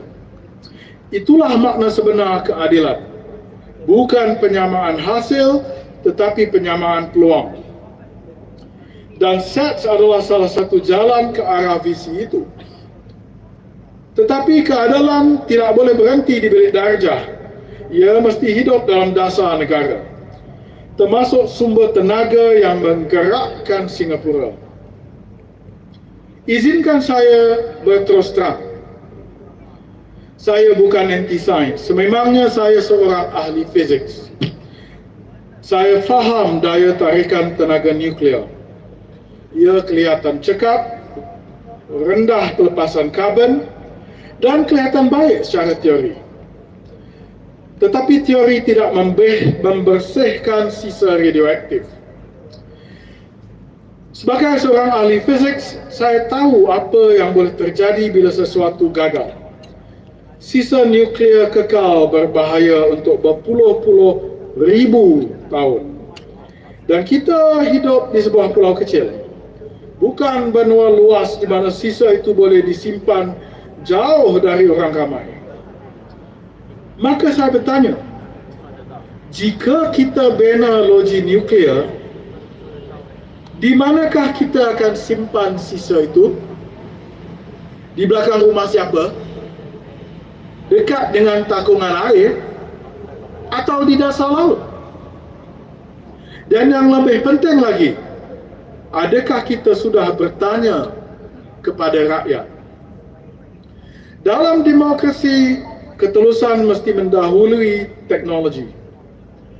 Kita tak boleh membiarkan keputusan sebesar ini dibuat di bilik mesyuarat tertutup, lalu diumumkan kepada rakyat sebagai keputusan muktamad. Persoalan tenaga nuklear bukan hanya persoalan saintifik. Ia adalah persoalan moral dan politik. Izinkan saya tegaskan, jika saya dipilih, saya akan memperjuangkan konsultasi awam yang menyeluruh, semakan bebas dan perbahasan nasional sepenuhnya. Sebelum apa-apa keputusan dibuat, kerana apabila risikonya bersifat antara generasi, keputusannya mesti bersifat kolektif. Sekarang mari saya berundur selangkah dan ajukan soalan lain. Apakah jenis Singapura yang sedang kita bina? Bukan sahaja dalam dasar, tapi dalam semangat. Salah satu pengalaman paling menyentuh bagi saya 3 tahun lalu ialah menghadiri sesi perbincangan komuniti mengenai Lieutenant Adnan. Ia membawa saya menyertai Red Dot United. Ramai anak muda Singapura mungkin tidak mengenali beliau, tetapi kita mesti memperingati beliau. Lieutenant Adnan ialah seorang pegawai Melayu kelahiran Singapura yang mengorbankan nyawanya mempertahankan tanah air semasa pencerobohan Jepun pada tahun 1942. Beliau ditangkap, diseksa dan dibunuh kerana enggan menyerah diri. Beliau bukan sekadar wira Melayu, beliau adalah wira Singapura. Sebab itulah RDU mencadangkan agar kita memperingati Hari Lieutenant Adnan setiap tahun untuk mengajar anak-anak kita bahawa keberanian, kesetiaan dan pengorbanan melangkaui kaum. Kita diajar untuk berikan tanpa mengira kaum, bahasa atau agama. Tetapi bagaimana kita mahu rakyat mempercayai ikrar itu jika sumbangan komuniti bukan majoriti dipadamkan dari memori kolektif? Menghormati Lieutenant Adnan bukan tentang mengagung-agungkan peperangan.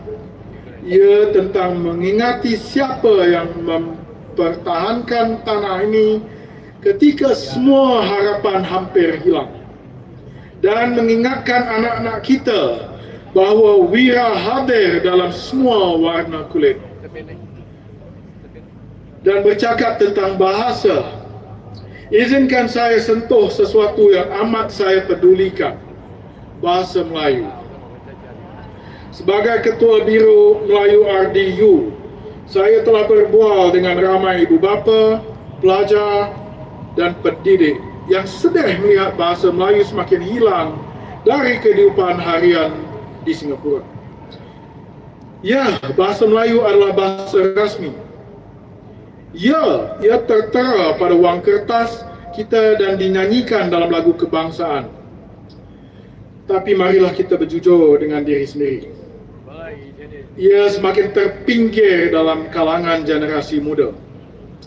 Sebab itulah RDU mencadangkan satu modul bahasa Melayu tanpa peperiksaan. Sesuatu yang santai, menyeronokkan dan dibuka kepada semua rakyat Singapura sebagai pilihan bahasa ketiga.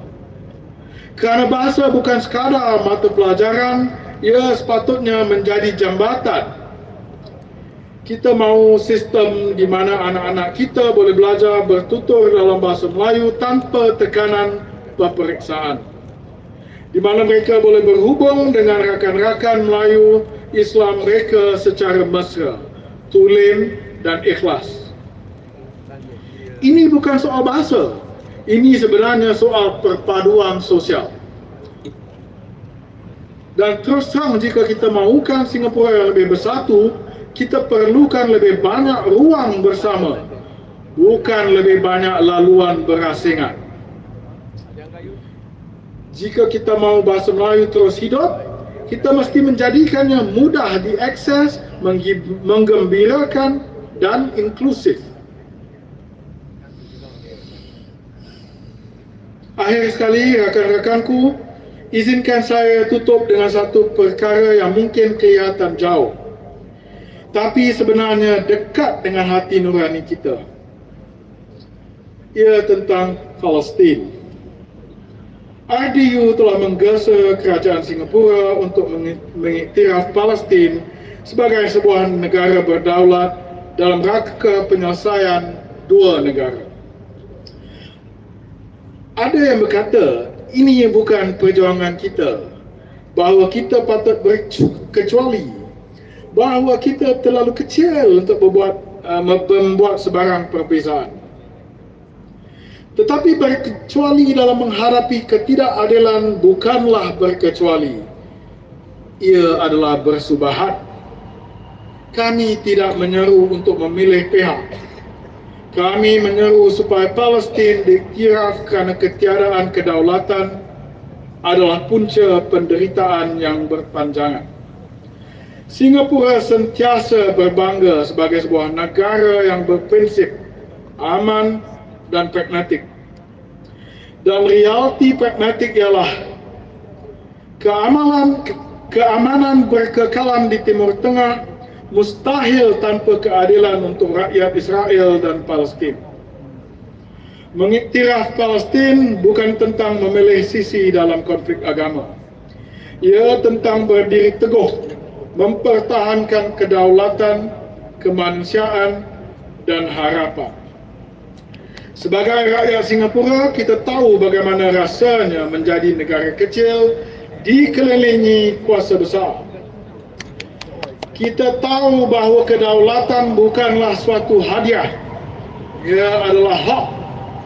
Dan jika kita boleh bersuara untuk Ukraine, kita juga mesti bersuara untuk Gaza.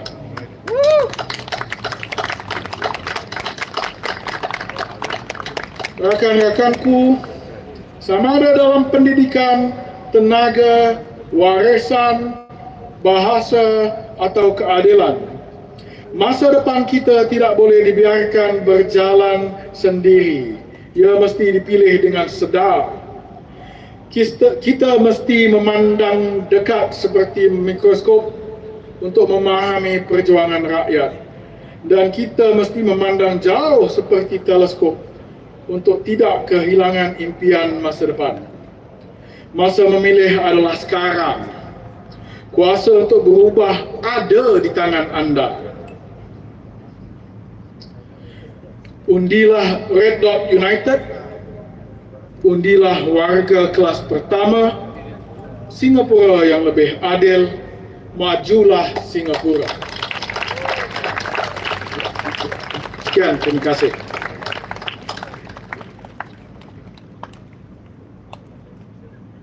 Thank you for the powerful, insightful and thought-provoking speech, Dr. Alwi. Can we give him another round of applause, please?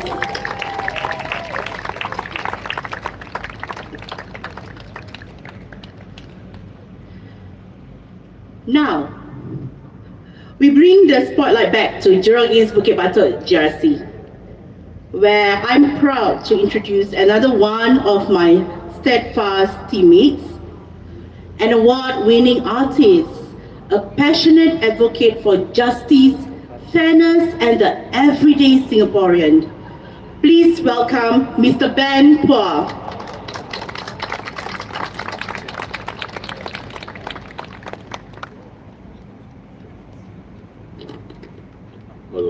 Hello, OK。居民朋友们，大家好，我是潘家定。新加坡从贫穷小岛变成一个繁华国家，我们要感激前辈们的贡献。但今天的问题不能靠回忆过去来解决。第四代 BAP 领导人面对现实挑战，显得力不从心。这几个月，我在社区走访，听到许多声音，大家对 BAP 政府有不少不满。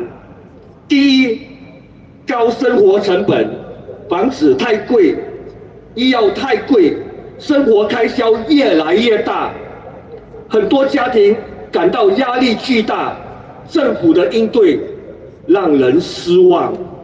第二，贫富差距大，虽然新加坡整体经济不错，但财富集中在少数人手中。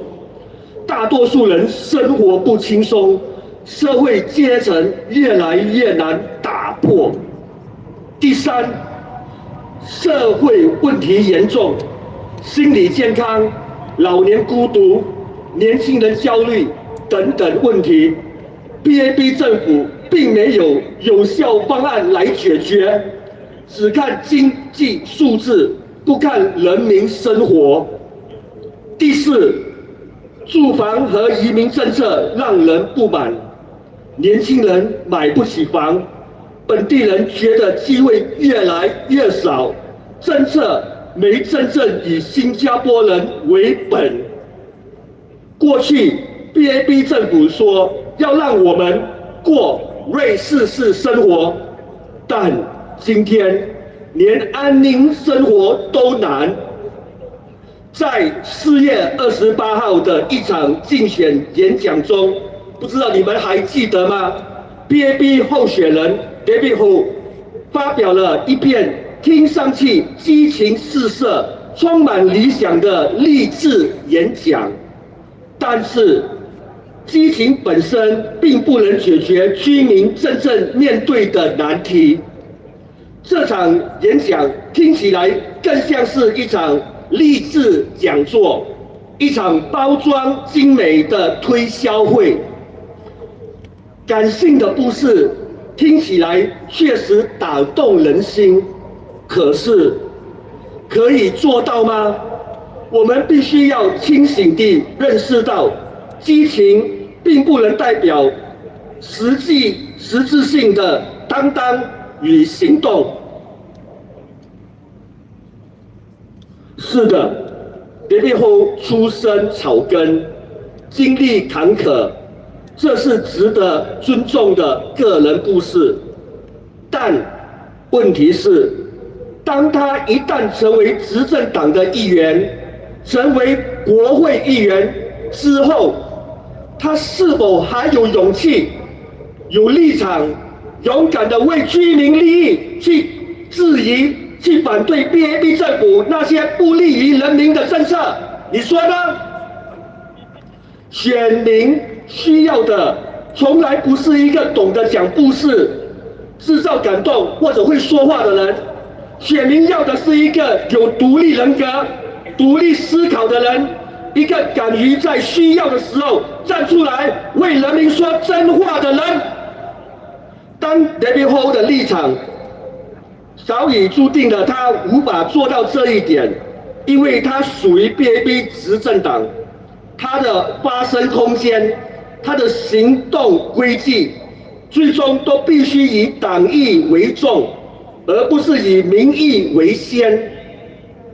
激情可以煽动人心，但是只有独立人格和无畏担当，才能真正守护民众的利益。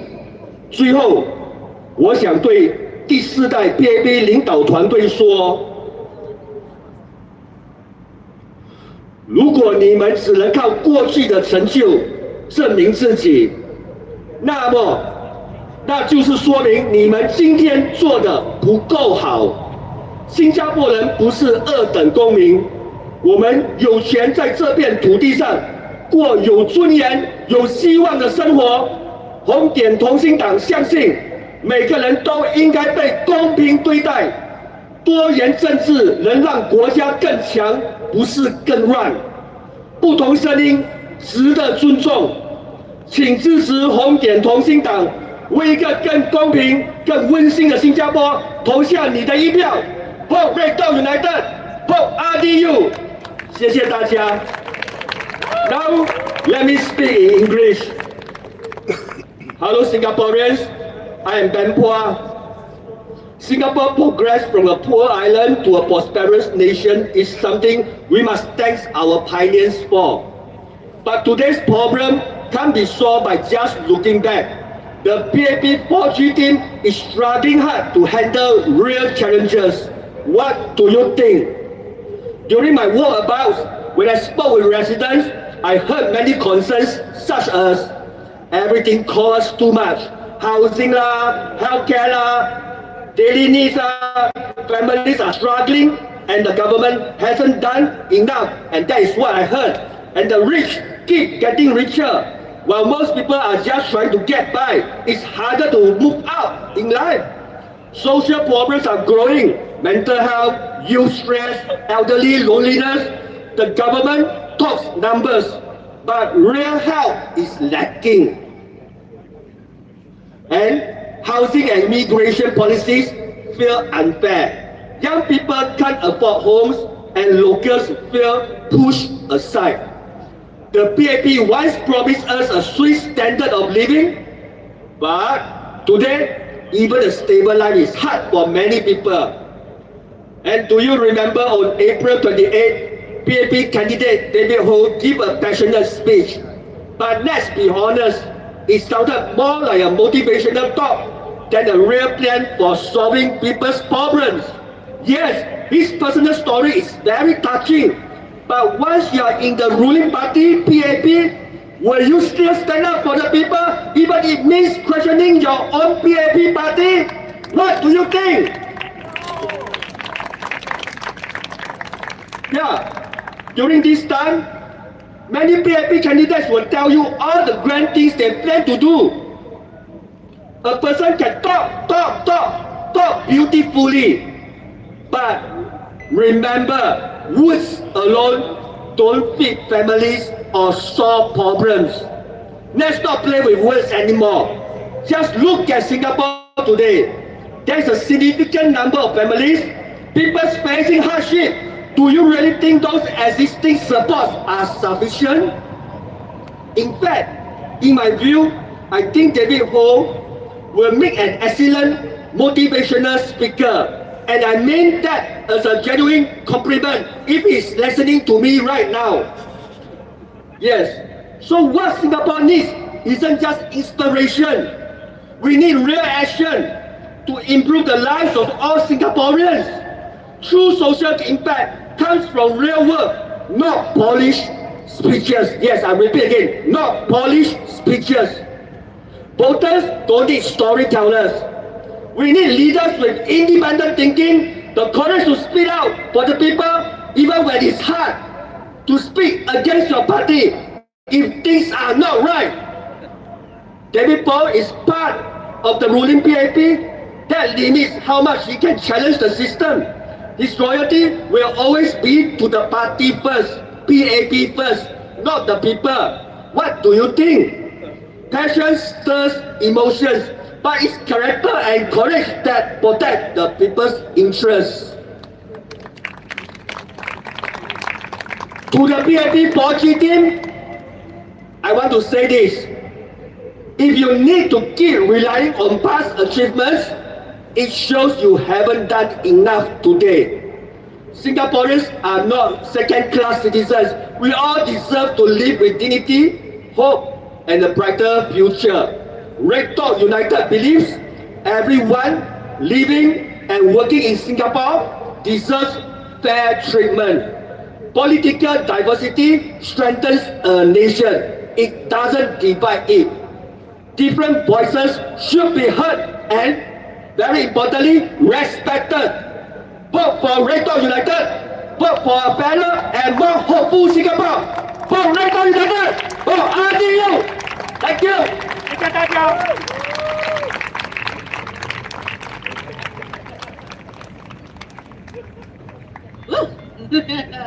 Now you know where we get the energy from, right? Thank you, Ben, for that passionate and rallying speech. Your voice is a powerful reminder of why we do what we do and who we do it for.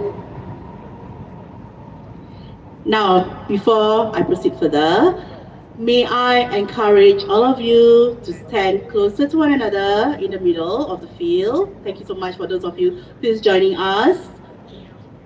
And may I invite all of you on the field to give a round of applause to our sign language interpreter, please. And I want a very loud one. But they use their hands to sign. Please give them your round of applause.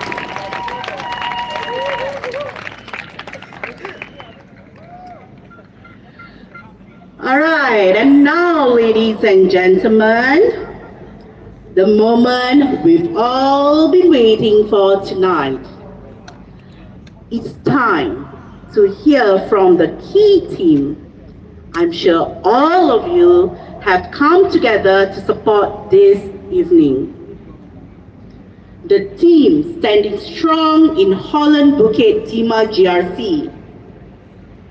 Leading the charge is someone who brings heart, resolve, and deep dedication to the people he hopes to serve.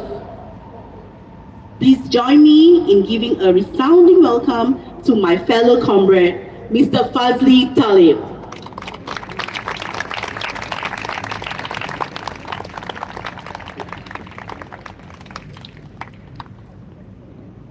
Good evening, Singaporeans, especially friends, families, brothers, sisters of Holland Bukit Timah.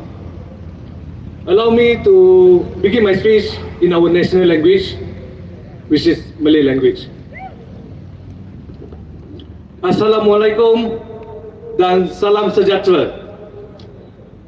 Teman-teman, saudara-saudari dan warga Singapura di Holland Bukit Timah. Nama saya Muhammad Fazli bin Talib, lebih dikenali sebagai Fazli Talib. Saya berumur 43 tahun dan saya adalah perunding kewangan. Saya berdiri di sini bukan sebagai calon di Holland Bukit Timah sahaja, tetapi sebagai seorang teman, saudara dan jiran di Holland Bukit Timah. Selama beberapa minggu yang lalu, saya telah berjalan di kawasan undi Holland Bukit Timah dari Clementi Avenue 6 ke Gimo, dari Toi ke Watten Estate, dari Jelapang ke Cashew, bertemu ramai penduduk di pasar, di pusat makanan, kopitiam dan taman komuniti. Saya dan pasukan saya bekerja tanpa jemu pada waktu pagi, petang dan malam di sekitar estate di Holland Bukit Timah. Dalam salah satu lawatan kami, saya telah bertemu dengan Puan Roslina, seorang ibu tunggal dengan seorang anak lelaki yang masih menuntut di ITE. Puan Roslina disahkan dengan mengidap penyakit kronik selama beberapa tahun. Dia terpaksa meninggalkan pekerjaannya kerana keadaan kesihatannya yang tidak menentu. Dia menerima bantuan Comcare sebanyak 900 setiap bulan untuk membantu menampung pembelanjaan harian dan kadang-kadang Puan Roslina dan anaknya terpaksa tidak makan kerana kekurangan wang. Dia mempunyai perniagaan dari rumah dengan membakar kuih perayaan. Namun, disebabkan dengan kos bahan dan pembukusan yang tinggi, dia tidak dapat mengekalkan perniagaannya. Saya juga pernah berjumpa dengan Puan Ko, 65 tahun, yang tinggal bersama ibu yang sudah tua. Puan Ko kehilangan pekerjaannya selepas dia diserang penyakit angin ahmar. Dia menerima dana bantuan sebanyak $500 sebulan dari Pusat Khidmatan Keluarga atau FSC, tetapi ia tidak mencukupi. Dia telah menghantar banyak permohonan pekerjaan tapi tidak dapat memperolehi sebarang pekerjaan. Daripada interaksi saya dengan mereka, saya dapat merasakan perjuangan mereka. Puan Roslina dan Puan Ko sangat berazam untuk menyediakan sara hidup yang layak untuk keluarga mereka, tetapi kos sara hidup yang terlalu tinggi untuk mereka. Teman-temanku di Kuala Bukit Timah, cerita mereka ini tidak unik.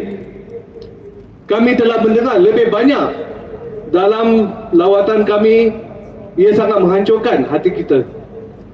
Ya, pemerintah menyediakan sedikit bantuan untuk mereka, tetapi adakah ia mencukupi untuk keperluan mereka? Adakah ia membantu mereka menjamin masa depan orang yang tersayang?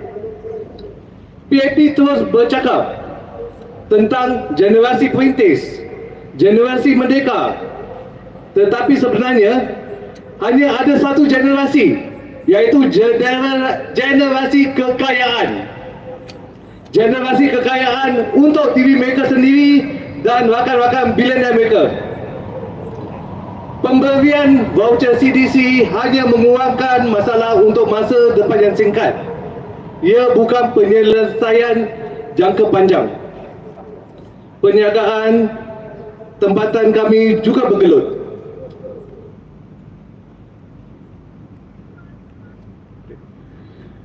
Sewa tinggi, inflasi, kekurangan tenaga kerja, kos bekalan tinggi dan banyak lagi. Beberapa hari lalu, Encik Vivian Balakrishnan berkata bahawa pembahasan kos sara hidup perlu memberi tumpuan kepada penyelesaian. Saya setuju. Dan penyelesaian dia buat apa? Naikkan GST? Adakah PAP telah berunding untuk dengan rakyat mengenai kenaikan GST daripada 7% kepada 9% sejurus selepas pandemik COVID-19? Adakah mana-mana ahli parlimen di PAP bagi Holland Bukit Timah mengundi menentang kenaikan GST? Encik Christopher D'Souza, adakah dia mengundi untuk menentang kenaikan GST? Bagaimana dengan Puan Siben? Encik Edward Chia?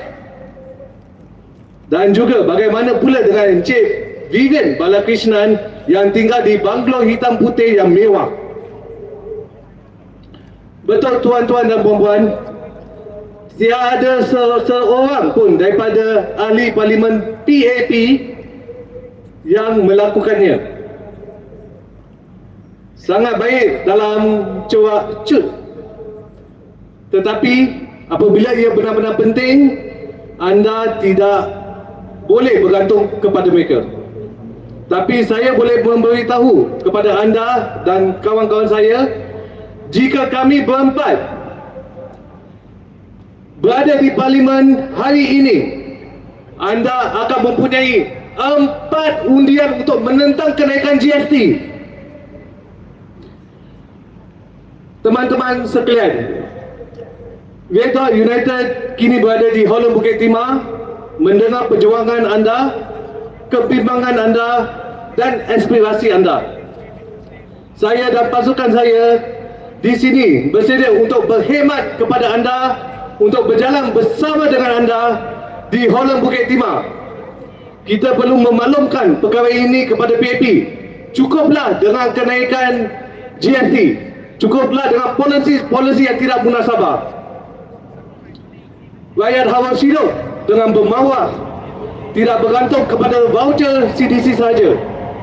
Ibu bapa, anak lelaki, anak perempuan yang bekerja keras sepanjang hidup mereka, berjuang mencari pekerjaan untuk menjara keluarga mereka. Pasangan muda bimbang jika mereka dapat mampu membeli rumah pangsa yang lebih dekat dengan ibu bapa mereka. Ibu bapa muda pula bimbang sama ada mereka mampu untuk membesarkan anak-anak kecil mereka. Warga emas rasa bimbang jika mereka dapat bersara atau jika mereka menjadi beban untuk keluarga mereka. Penduduk di Holland Bukit Timah, anda adalah warga kelas pertama. Anda layak menjadikan pemimpin yang mendengar suara rakyat, yang boleh menjadi suara rakyat. Encik Sharon, Encik Emily dan Encik Nizar Subair dan saya sendiri di sini adalah untuk anda, bersama dengan anda dan oleh anda untuk Holland Bukit Timah. Terima kasih teman-teman. Jadi pada 3 Mei, hari Sabtu ini undi anda untuk RDU adalah undi untuk masa depan anda. Undi untuk RDU adalah undian untuk kejiranan yang bergotong royong. Undi untuk RDU ialah undi untuk anak-anak anda dan cucu-cucu anda. Undi untuk RDU adalah undi untuk Singapura yang lebih baik hati dan lebih adil. Maka undilah RDU. Undi RDU. Terima kasih. Wah, untuk anda Holland Bukit Timah. Thank you, Mr. Fazley, for your inspiring speech. Now, it is my pleasure to introduce the next speaker, someone I first met during GE 2020 when I was a candidate. I still remember that evening clearly. She was having dinner when I approached her during one of our walkabouts. Yes, she is a resident of Jurong, JRC. Fast forward to today, and I am deeply honored that she chose to volunteer with Red Dot United from that very year. After working with us for 5 years, she has now agreed to step up as a candidate. Please join me in giving a rousing welcome to another member of Red Dot United Holland Bukit Timah JRC team, Miss Emily Wu. 大家晚上好，荷兰古吉芝马集选区的居民们，你们好。我是胡佳颖 Emily Wu， 59岁。我是一位音乐老师，毕业于 L'Institut Catholique de Paris， 就是代表巴黎天主教大学。在我的第一次群众大会上，我讲述了我在荷兰古吉芝马集选区的一个小贩中心遇见了62岁的一位乐龄人士，叫 Mr. Sami 先生。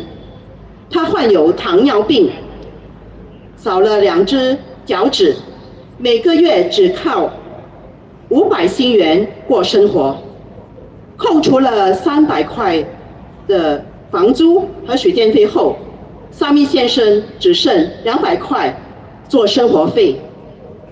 我问你，够吗？200块生活费够吗？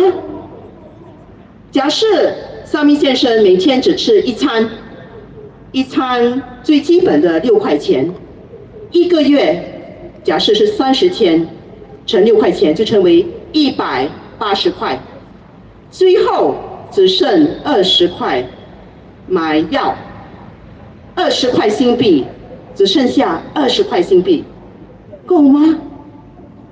这够他看病的自付费用吗？这样的生活，试问有尊严吗？在红点同心党2025宣言的新社会末约中，我们提出新5大理想之一的关怀医疗 Medifund 作为首要安全网，并扩大及援助，确保医疗体系在不同收入层保持可负担性与包容性。最近，在近期一场电视讨论中，某位部长提到，新加坡人在政府医疗机构就诊时自付费用无需超过100块新币。试问，执政党是否与普通民脱节？答案是肯定的。第二，试问，乐龄人士是否因年龄问题难以就业？答案同时也是肯定的。50岁以上的新加坡人本就因为年龄面临求职困难，即使是通过 SkillsFuture 技能创建层接受再培训并尝试转行，学校提供的培训中心提供的也只是提供课程，多数他不会将学生们乐龄的学员们推荐于工作招聘会，学生们要自己亲自去参加招聘会，单位也要注重范围在 F&B 就是餐饮，还有环境清洁或保安等这些工作。我们是否能用 SkillsFuture 的 credit 来支付课程费用呢？答案是是，也是否。最初的1000新币我们是能用，这个是25岁以上的新加坡人能用。如果你是超过40岁的话，那个津贴是达到78%，那其余的38%呢？其余的38%你是能用1000块，不过假设你用完了之后，你就要自付了，从自己的荷包支付。那40岁以下的呢？40岁以下的新加坡人，那个津贴就是政府津贴到38%，那个78%你也是可以用你的1000块去支付。那假设用完了呢，怎么办呢？那你也是要自付，从自己的荷包自付。最新发放的那个4000块的学分呢，他鼓励新加坡人学什么呢？很多课程都不能学，有少数能学，就是鼓励尤其是乐龄人士去上那些通信的文凭，内容包括 Facebook 面部分析、TikTok 营销等模块。试问这些课程真的能带来实际的工作吗？对乐龄人士一代来讲，实际吗？如果学来，就是自己用，可能还可以。不过如果真的当工作，就有点难了。我身为一个比较乐龄的年长者，我寻找工作的时候，就是兼职工作或者多一份工作的时候，有一次我去一个工作商展会，我的学历完全符合户主的要求，招聘人甚至邀我次日去面试。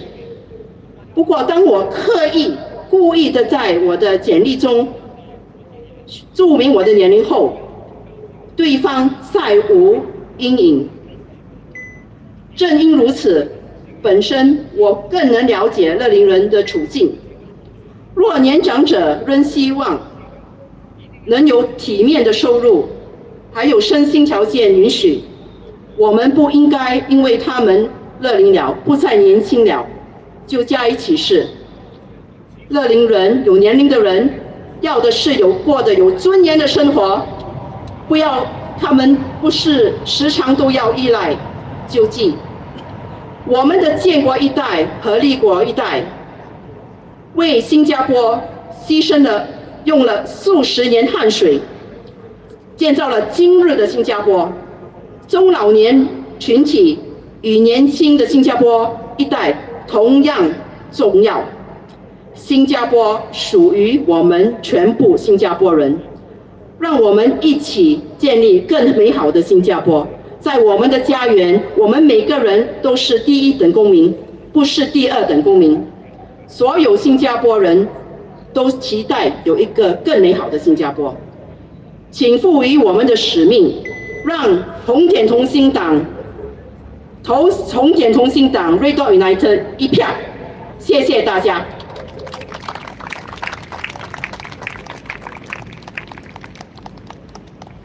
Thank you, Miss Emily. Again, I'm in awe, inspired by you usually. Our next speaker has been with us since GE 2022. I mean, GE 2020 as well. I'm truly heartened to witness how he has grown in confidence and shown great courage in accepting our invitation to step up as a candidate. See, he's also very eager to step out right now. He's prepared to make a personal sacrifice, including putting his career on hold. Please join me to welcome Mr. Nizar Subair.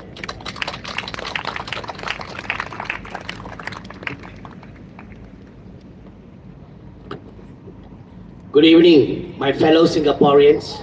Good evening, residents of Holland, Bukit Timah. My name is Nizar Subair. I grew up here. This neighborhood has been my home since I was a boy.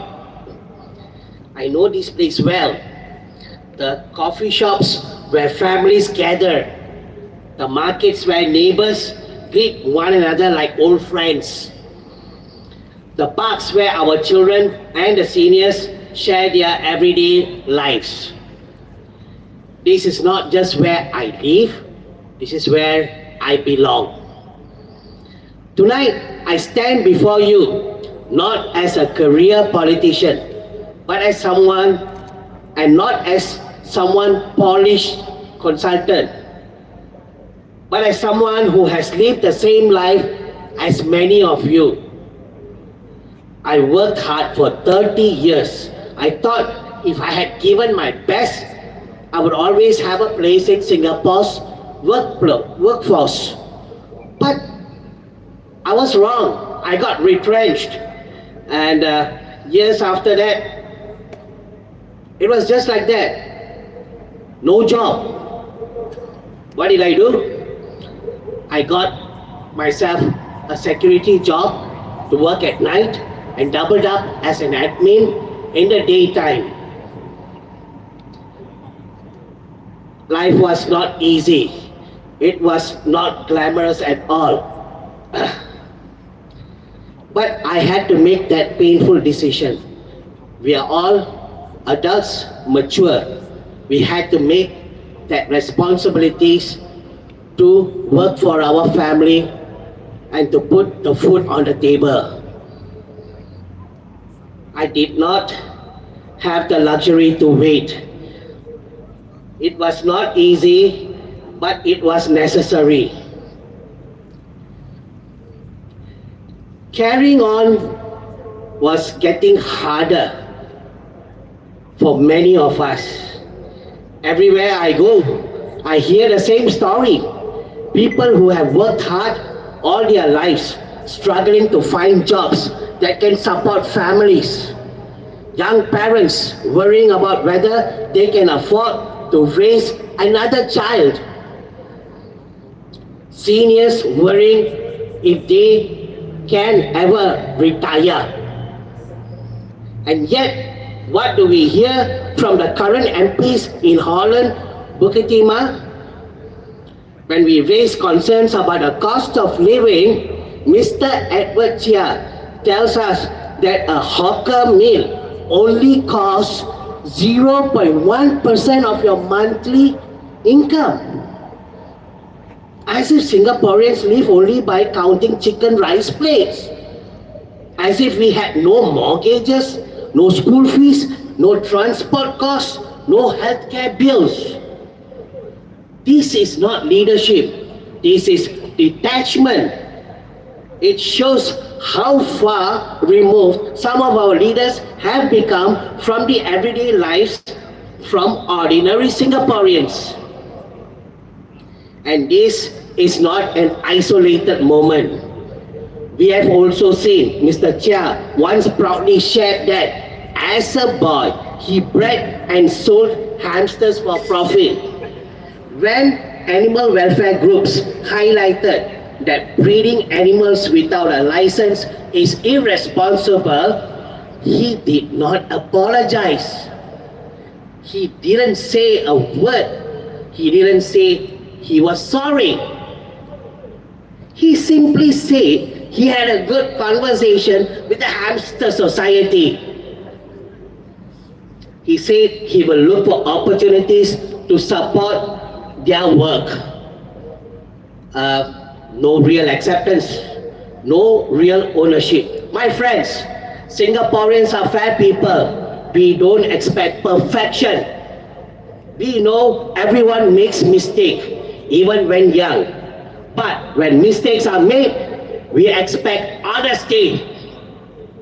We expect responsibility. If a person cannot even say, I am sorry for a small mistake in their own story, how can we trust him with our lives for bigger things that affect all of us in our lives? Leadership is not just about clever numbers or good public relations. Leadership is about heart. It's about standing up for people who place their trust in you. It's about knowing what matters and fighting for it. That is why I truly am standing here tonight. I'm not here to chase titles or $1 million salaries. Not at all. I'm here because I know what it feels like to worry about tomorrow. I still have that worry. I'm here because I have walked through retrenchments, through tough times, through depression, and I have come back stronger. I am here because I believe that Singaporeans deserve to be treated as first-class citizens. Not just in name, but in the way we are supported, respected, and given real opportunities. I am here because I believe in building a fairer Singapore, where no one will be left behind, where hard work is honored, and where families can dream again. And right here in Holland, Bukit Timah, our promise to you is simple: fair value for all, fair value for your work, fair value for your hopes, fair value for your future. When you vote for me, you are not voting for a career politician. You are voting for a neighbor, believe me, who knows you and your life. You are voting for someone who will work with you, not above you. This election is not just about sending another MP into Parliament. It is about sending a very crucial message. A message that hard work must mean something. That raising a family should not mean living in fear of the next bill. that dignity is not a gift, but our rights. If you believe in that, I ask you, walk with me. Please stand with me. Vote for fairness, vote for dignity, vote for a better tomorrow. Vote for Red Dot United. Vote Nizar Subair. Together, let us all build a Singapore that we can be proud to call home. A truly first world country for everyone. Thank you. Majulah Singapura.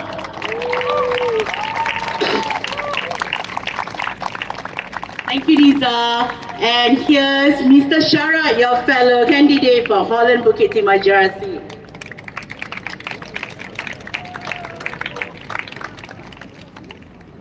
Good evening, fellow Singaporeans. My name is Shahik Kumar. I'm 25 years old. I'm an assistant engineer trained in mechatronics, working in an MNC.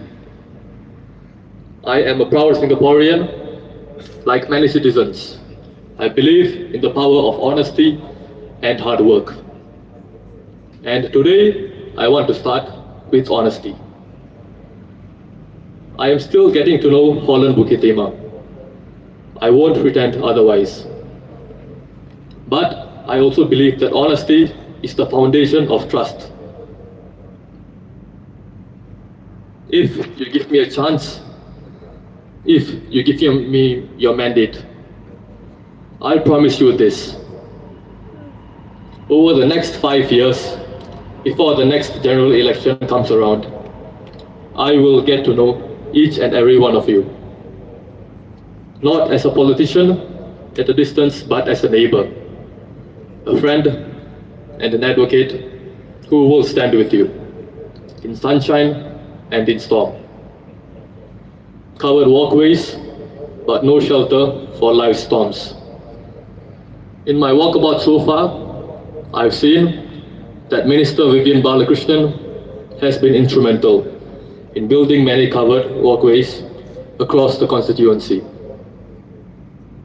And that's great. No one likes getting caught in a thunderstorm. We all appreciate infrastructure that makes daily life easier. We should give credit where it's due.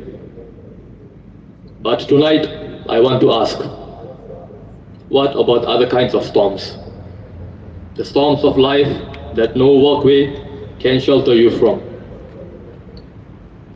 The job losses, the soaring costs, the rising sense of insecurity about the future. Where's the covered walkway for these storms? Because in Holland Bukit Timah and across Singapore, the truth is simple. Everyone's getting soaked and not enough are finding shelter. And if I may speak honestly, especially as a young Singaporean, the storm we are facing today isn't just about rain falling from the sky. It's about real fears falling on our generation's future. Too often, when young people lose jobs or struggle with low pay, we are told by those in power, don't focus on your paycheck, focus on getting exposure. Don't worry about money, think about character building. But exposure doesn't pay the bills. Exposure doesn't cover the monthly loan repayment for our education. Exposure doesn't pay for transport fares that keep rising. Exposure doesn't help when we want to start a family and the cost of a small HDB flat feels out of reach. Exposure doesn't settle hospital bills for our aging parents. Exposure doesn't buy groceries at the supermarket where prices creep up every month. We work hard and still it feels like we are running faster and faster just to stay in the same place. The expenses young Singaporeans face today are not luxuries. They are basic responsibilities. Helping our parents, saving for a wedding and a home, building up emergency savings, preparing for our own retirement, knowing CPF alone may not be enough. And while we shoulder these burdens, those sitting in million-dollar offices tell us that struggle builds character. No, struggle without fairness doesn't build character. It builds exhaustion, it builds resentment, it builds a generation that feels abandoned. If we really value young people, we need to respect their time, respect their efforts, and respect their dreams. Not just tell them to endure more for less. That's not leadership. And speaking of leadership, let's talk what happened recently. Former NMP Kelvin Cheng made a post suggesting that pro-Palestinian activists should be sent to Gaza and not allowed to return to Singapore.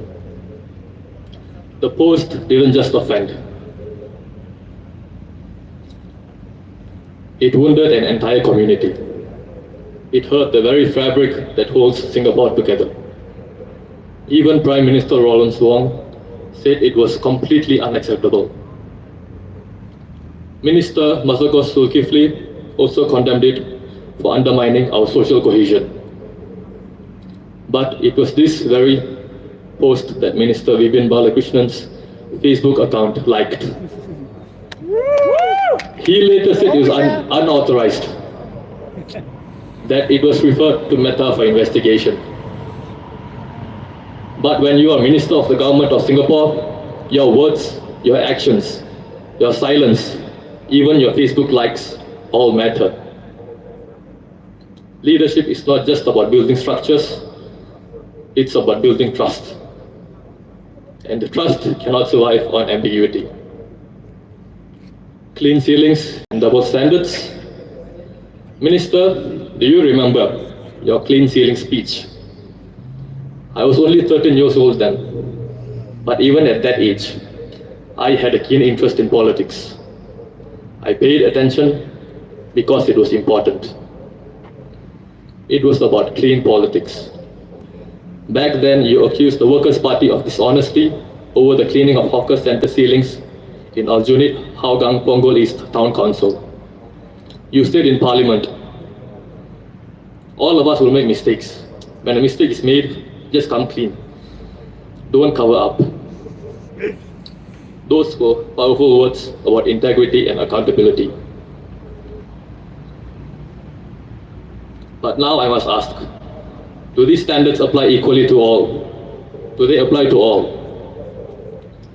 When Minister Vibin's own Facebook account liked a post suggesting that pro-Palestinian activists be sent to Gaza, he claimed it was unauthorized and referred the matter to Meta for investigation.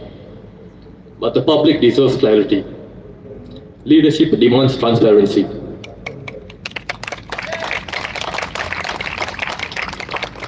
If we do not correct this elitism today, not tomorrow, not 10 years later, but today, then we will pass down a Singapore that is broken. A Singapore where power is inherited, not earned, where dreams are sold to the highest bidder, when the young grow up not with hope, but with anger and disillusionment.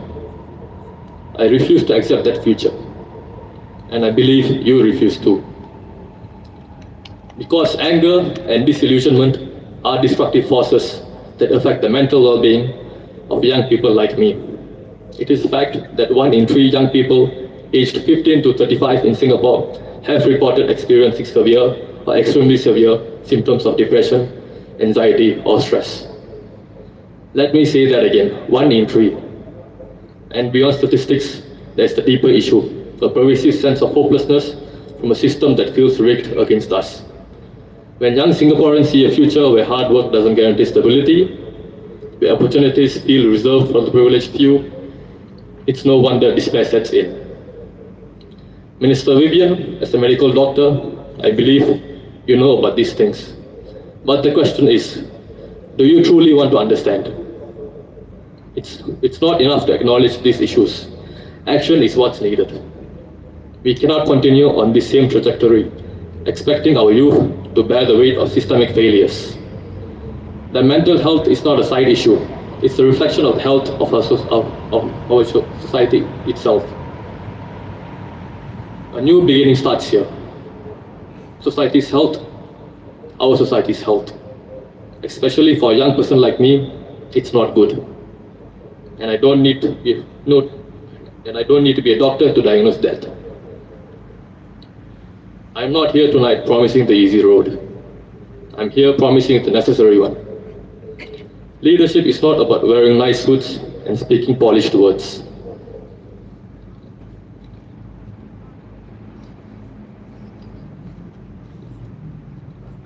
Leadership is about standing up, even when it's uncomfortable for the people you serve.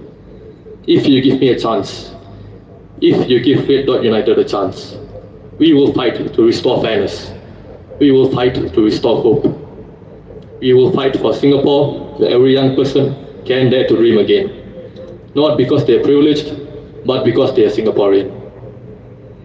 Where every Singaporean feels like a first-class citizen in his own country, the only home he has. Where Singapore is fair to all who call Singapore their home. That is the Singapore we can love. That is the Singapore we must defend. That is the Singapore we must build together. And building it together, we can, if you give us your vote on 3rd May. So with all humility, I, a 25-year-old young man, ask you, give me your vote. Give Red Dot United your vote. Thank you. Majulah Singapura.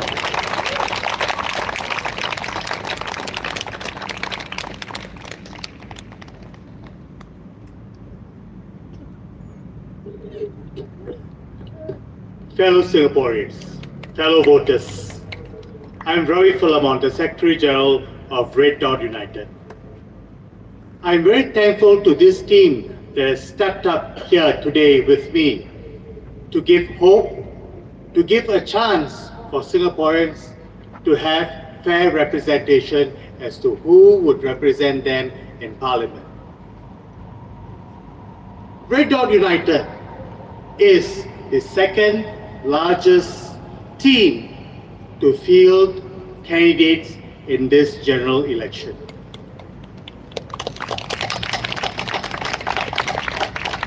Only after the Workers' Party. And this didn't happen by chance. It happened because at Red Dot United, we believe that we have to punch above our weights. Why do we need to punch above our weights? Because it is the lives of Singaporeans that are important in this. It is the lives of Singaporeans that we are talking about. We have to do more. We have to draw on more strength. And sometimes it even feels like drawing on supernatural strength. Because what needs to be done is Herculean, nothing less. Lifting the lives of people, because people, our people, are important. That's what we at RDU believe. And I have proven it through how I live my own life. Look at my candidates. Madam Lyanna Damira. When I first met her, it was at the Sembawang Beach on the eve of the new year in 2009. She was homeless with her children and heavily pregnant. Look at where she is now. A fellow candidate together with me on the stage. That is the kind of promise that I bring to all Singaporeans, to all voters, that I will walk with you. I will not walk halfway, but I will walk the full journey with you.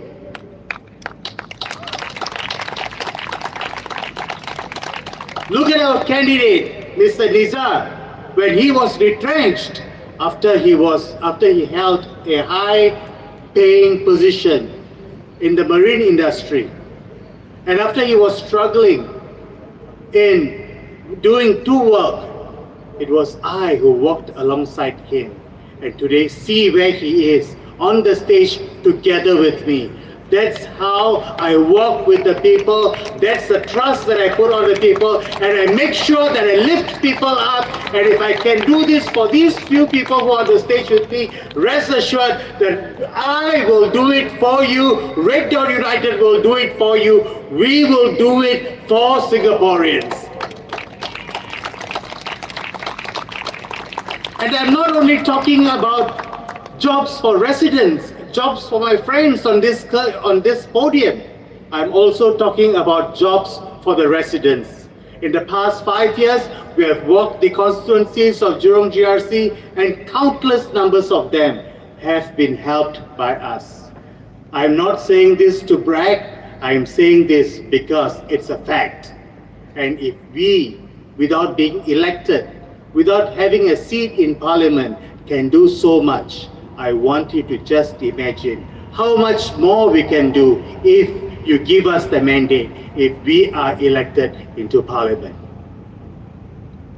Behind policies, behind the politics, there is one thing that anchors all of us in Red Dot United, and that is the people. We get very worried when we hear when we hear that our ex-PM, Mr. Lee Hsien Loong, kept it from us that the former Speaker of Parliament and another one of his colleagues from the PAP, they were having an inappropriate relationship. Not because we want to judge people, but because I think the former Prime Minister, he kept it from his people for 2.5 years. I think so. Why keep it away from the people? That is a very important question to ask. For so long, how can we trust a party, a ruling party that keeps important information from its people? Was it just to stay in power? For RDU, power is important. It gives us the ability to serve our people. That is why we have come to you in this GE asking for your votes. But power is not more important than the people. That is why we gave up Jalan Kayu for the Workers' Party to contest there. People told us we should not, that it was easier to win in Jalan Kayu. But is going for a three-cornered fight in the best interest of the people? No. People must always be more important than easy wins. That is what the party believes in. Look at all the constituencies that we are in. Jurong Central, Jurong East, Bukit Batu are places where we have walked in the past 5 years. Holland Bukit Timah and Nee Soon areas where the anchor ministers have a lot to answer for. A lot. Some of them have been brought up by my fellow candidates who are standing in this constituency. To our MP, to our ministers, everything is legal. Everything is constitutional, but is everything principled? I think that is a very important question to ask. A ruling party that is unprincipled is a disaster waiting to happen. They may do what they want to do, or they may do where they want to go, or they may go rogue, and the people suffer, and that becomes an issue. That becomes a very big issue. Already, there are $1 million salaried ministers who are identifying more with the billionaire class. But the question is, do you trust them? Do you trust them to act in your best interest, or in the best interest of the country, or in the best interest of big companies and of the billionaire class? That is the question. That we have to wrap up this speech by 10 p.m. And we started late. But I wanted to assure the voters in Holland Bukit Timah that we are here to give you a voice, to give you a purpose, to let you know that we are standing with you. The candidates that I have put up here, they are not cut from the same cloth. They are not civil servants. They are not ex-NMPs. They are not establishment figures. They are people like you and like me. Of course, they hold credentials. They are PhD holders. They are captains of the industries. They are senior professionals, and they can run town councils. That is the assurance that I give you. But I think it is important for you to realize when you go to the polls on 3rd May that it is always about you. For Red Dot United, it is always about the people. It is never about personalities. It is never about the party. It's always about the people. And so, when you vote for Red Dot United, you are voting for yourself. We are your vehicle. We will be your voice. We will speak up for you. And if we don't act now, this could be the last time where you can act for yourself. Because if you don't act now, the next 5 years would be even more difficult for you. So, Singaporeans, the choice is before you. I very humbly ask, I will never scaremonger you like what the PAP does.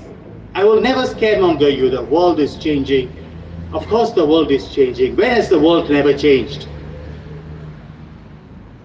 But I will tell you that we humbly ask you for your votes, because what needs to be done is urgent.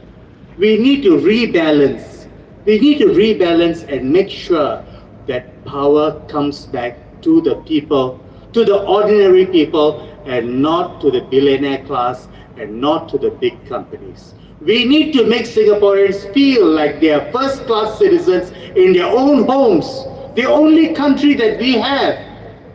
We need to make sure that Singapore remains fair for everyone who calls this little red dot home.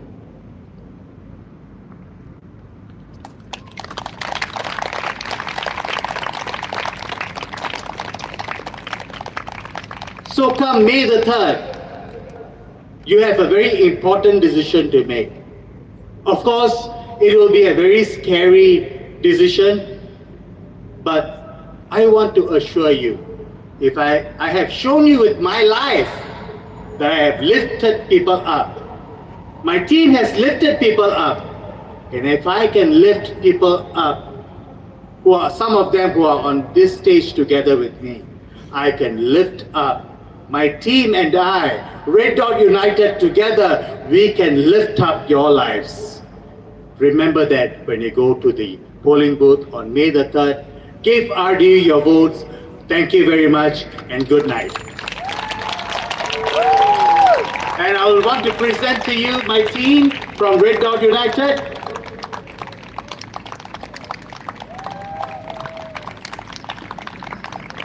And let us take the pledge together before we close.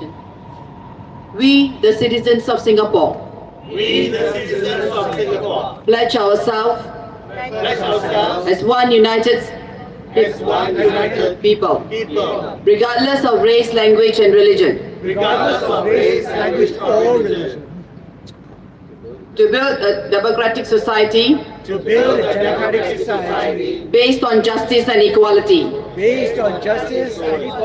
so as to achieve happiness, prosperity, and progress for our nation. Thank you.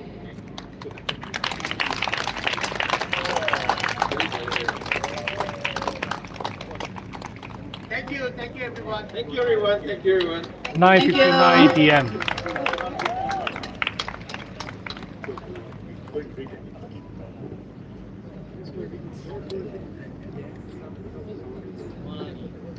And that will be the last of rally for tonight. Thank you for watching. subscribe, click the notification button to be informed of future content. And I hope you found this election rally to be vote wisely.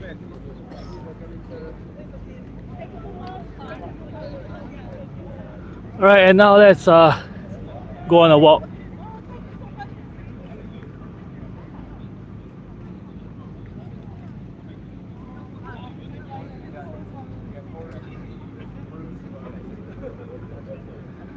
The rain never bothered us anyway. Rain subsided early enough that the rally can start at 7:15 p.m.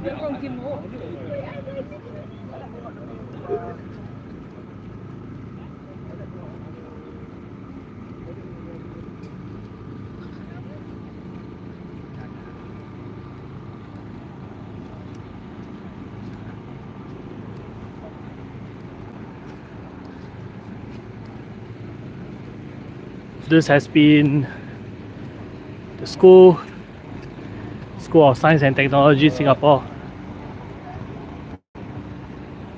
Outside of Clementi, next to and opposite Singapore Polytechnic, and before Dover, Buona Vista.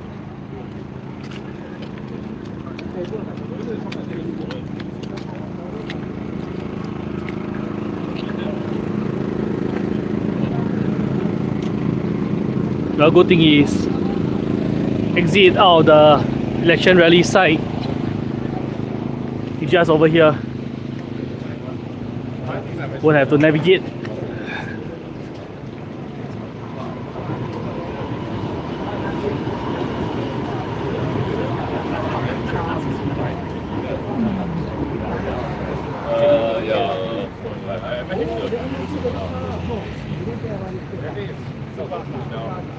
For those who have just joined and missed the election rally, you can rewind to 15 minutes after the stream started.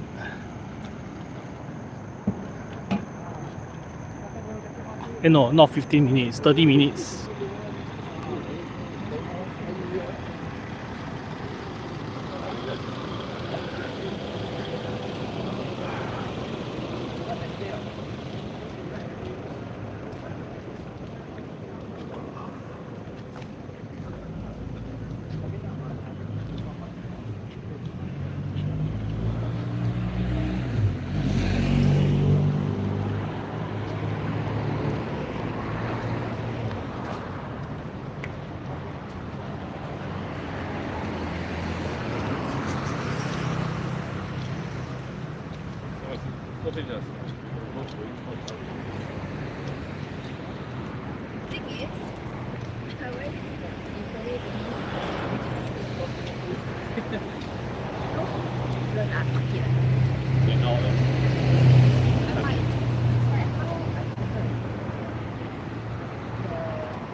Where's the crowd going?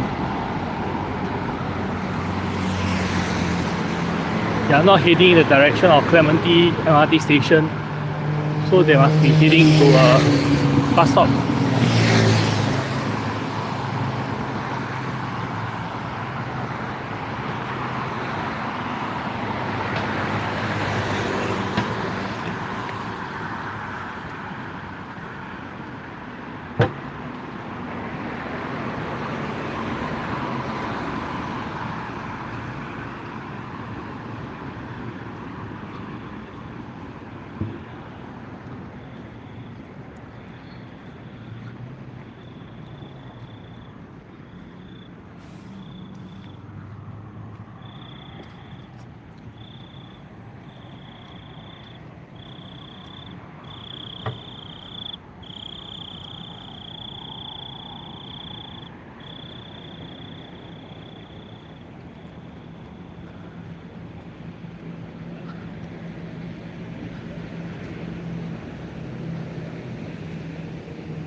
Lights at the void deck.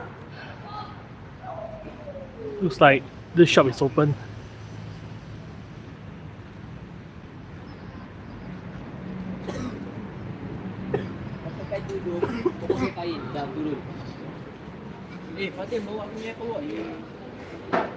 An Indian Muslim restaurant.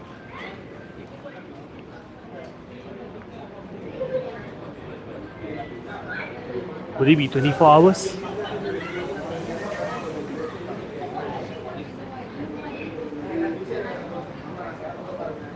Not indicated.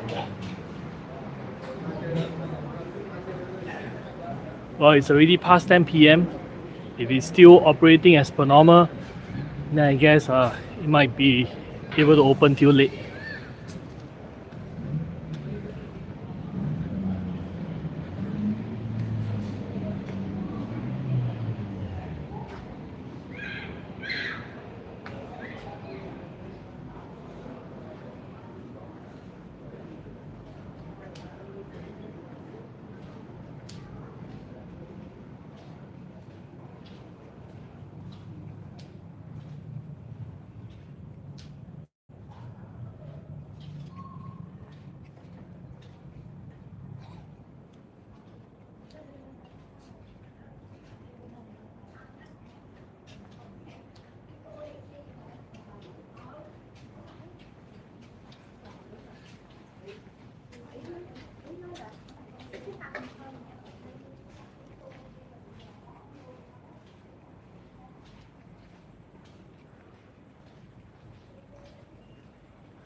Let's pretend I didn't see anything.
Evertop Hainanese boneless chicken rice.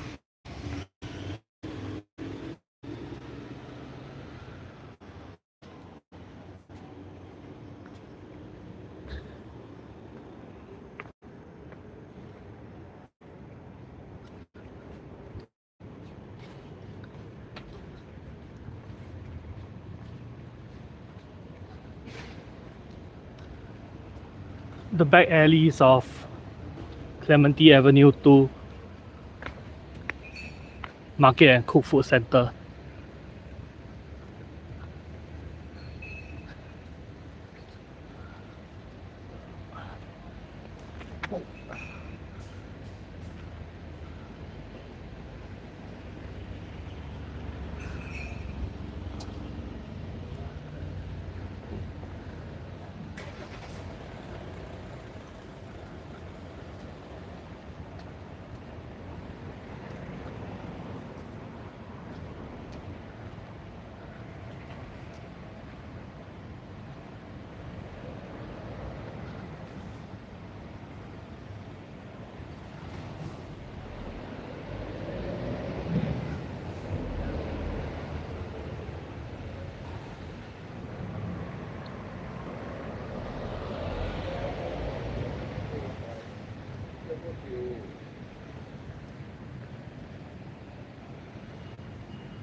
This coffee shop looks open, but then most of the stores are already closed.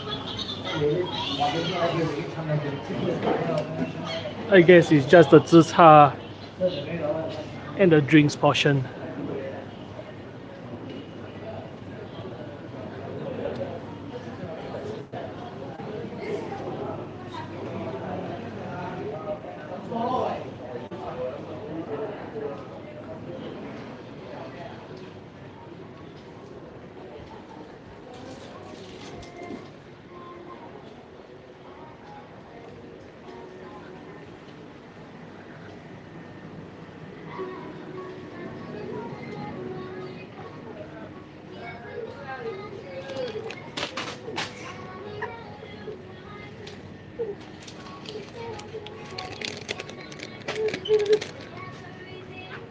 Supermarket operated by NTUC Fair Price.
home ground gym and Pilates.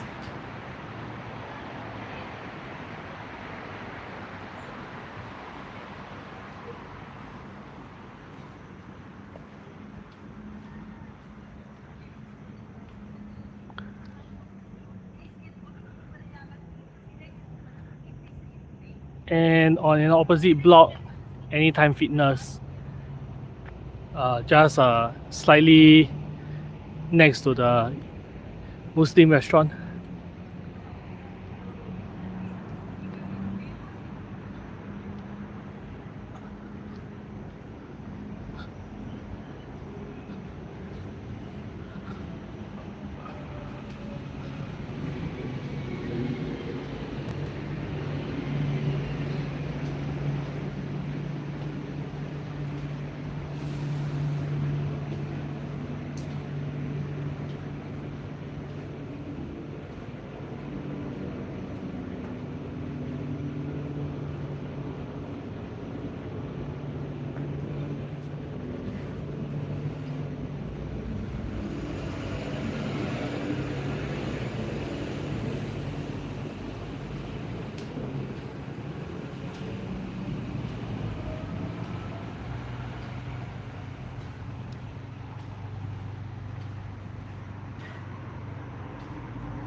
Madam Theo Learning Space.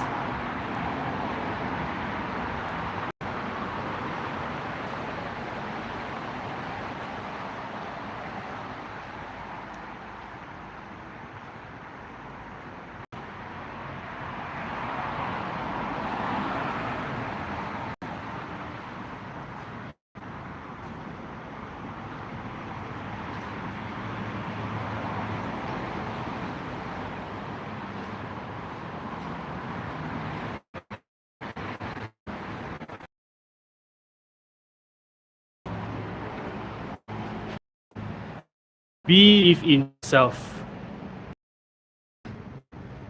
Green Dot Creations.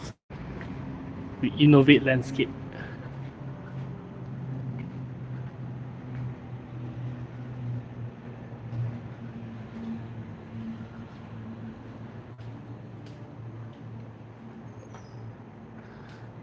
Plants are my therapy.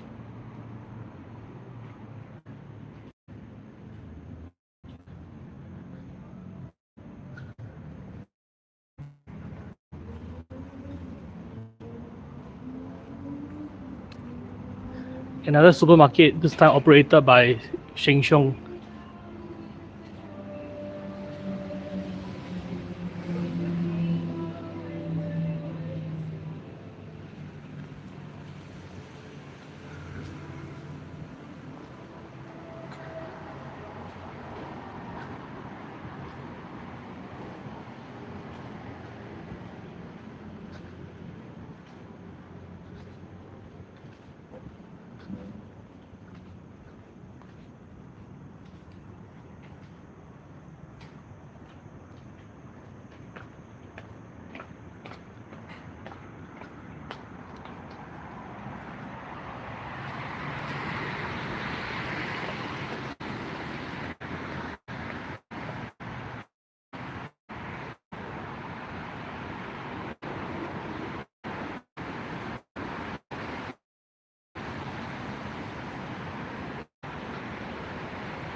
Oh, what's this construction? Grounds for another new playground or fitness center for the space for future developments.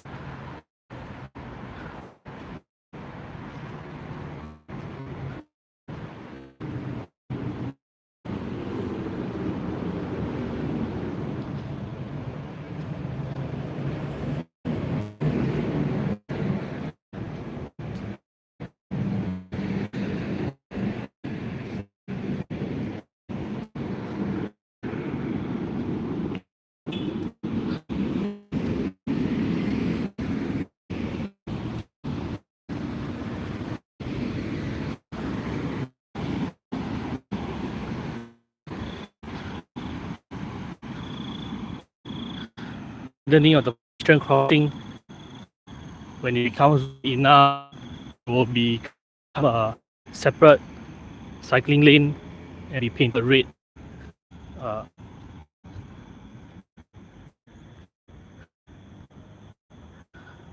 Welcome to Cleverly Town.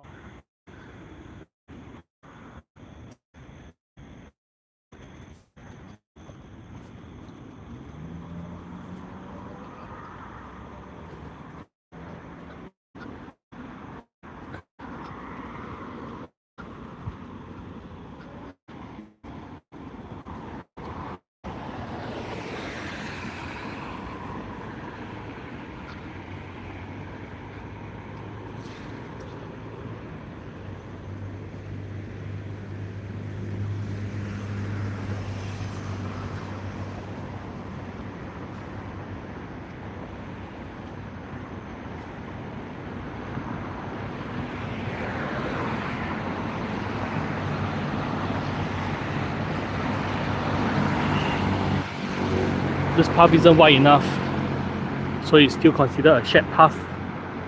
You can identify this by dotted red lines and no part of the path being painted red.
Reasons to vote PAP.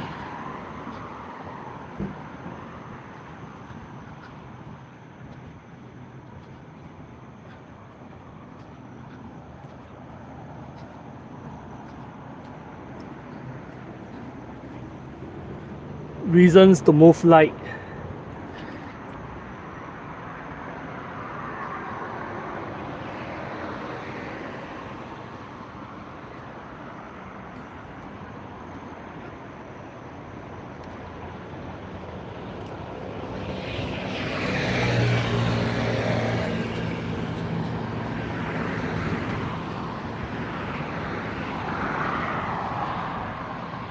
I guess I walk myself into a corner once more. There is nothing of significance to see further up. Well, the only thing worth exploring is Sunset Way, but I already have a video of me walking along Sunset Way, so I can skip that.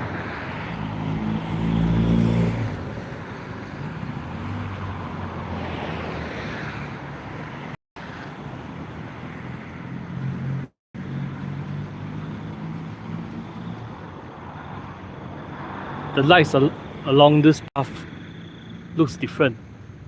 It is not the white of a usual LED lamp. This looks more like a halide lamp.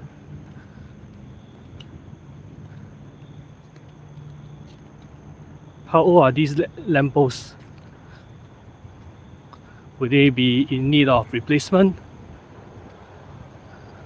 well, the conditions looks fairly new with minimal corrosion. So I guess it won't be something that needs replacing urgently.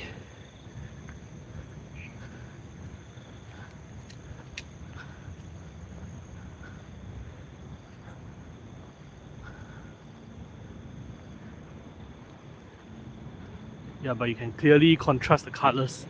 White, yellow, white.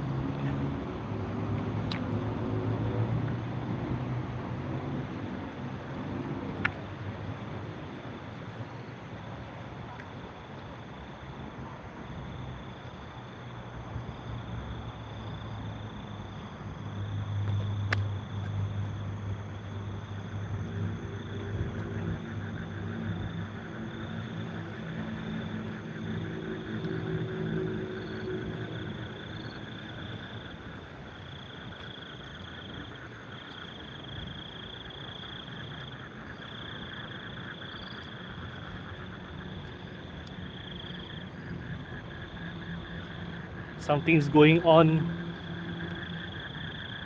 straight ahead. No idea what it is.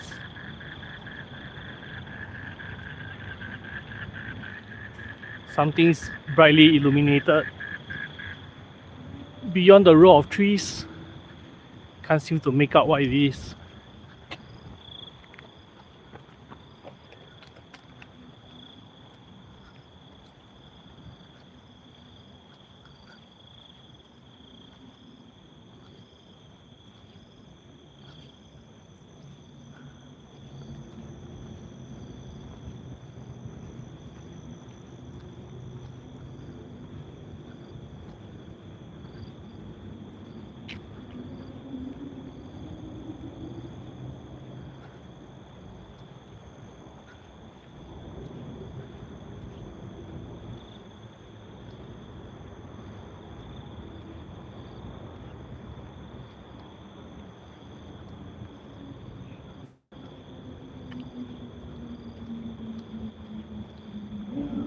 Hold up.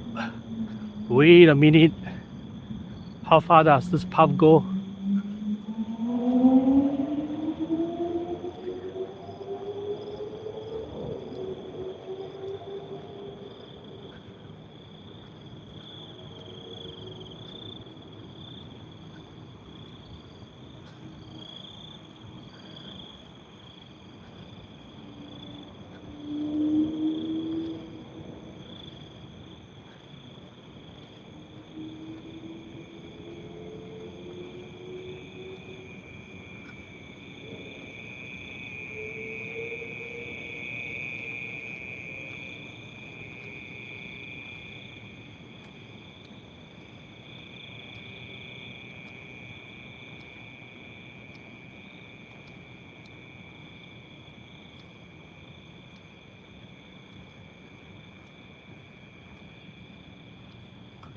There's definitely a structure on the other side of the storm drain. I guess I'll have to research Google Maps and see what it actually is.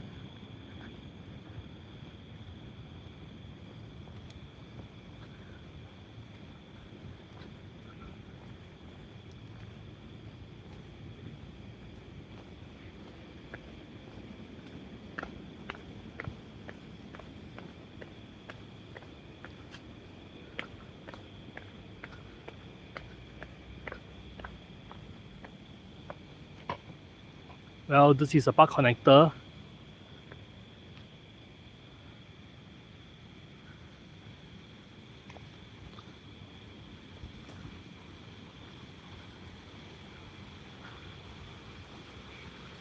Time to change lanes.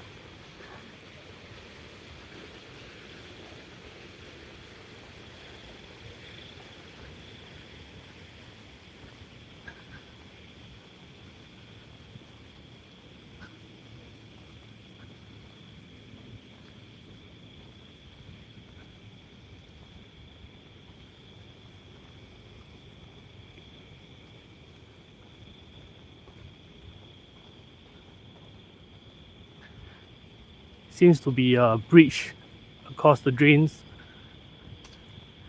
I shouldn't have changed lanes. Let's see if I can get back up on the hill. Doesn't look like there's any way up from this part of the park connector.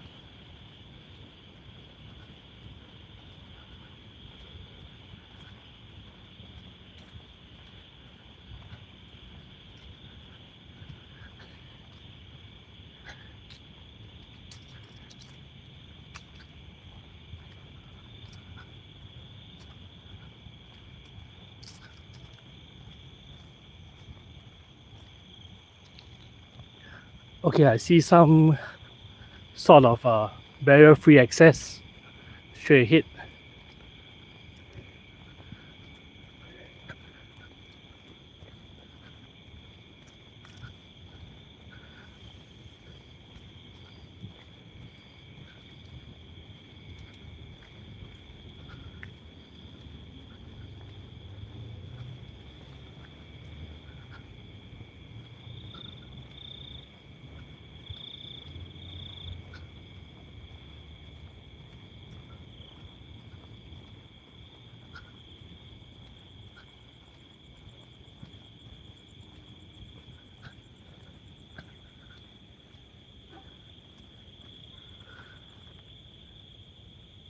Keep away. Water level may rise suddenly.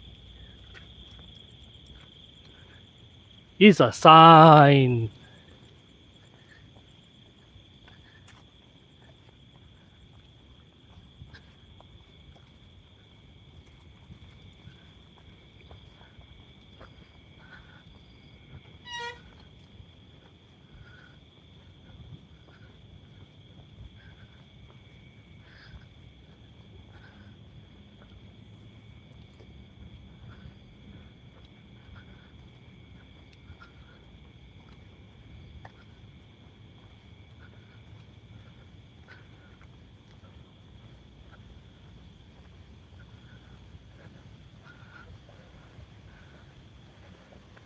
This staircase should be built in the very early days. It is just a straight line up and down the slope. We'll contrast it with the barrier-free slopes. Definitely built within the last 10 years.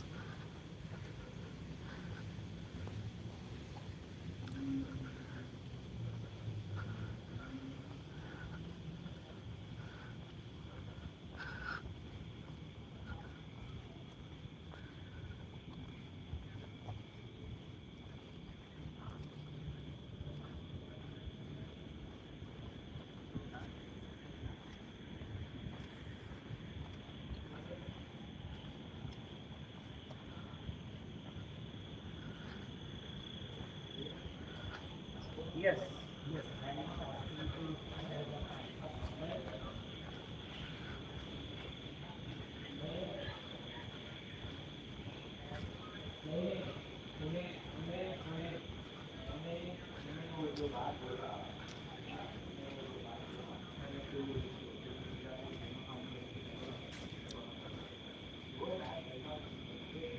The incredible acoustic echo.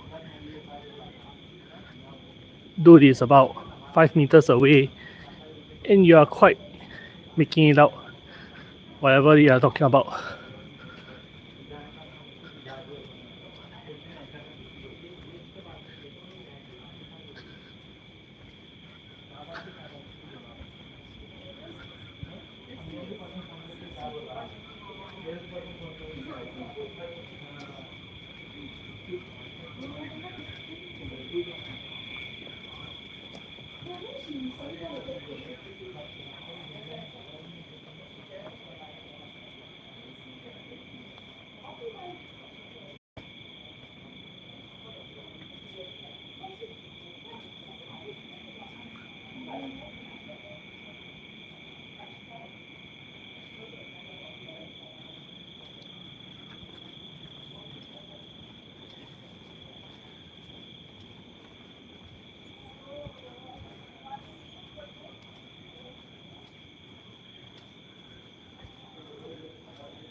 this covered linkway was officially opened on 19 October 2003 by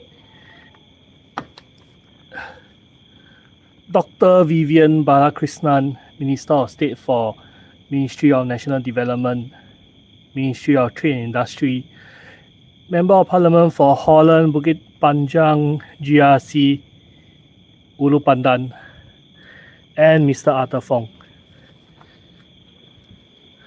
Okay, that's enough squatting. My lower back hurts.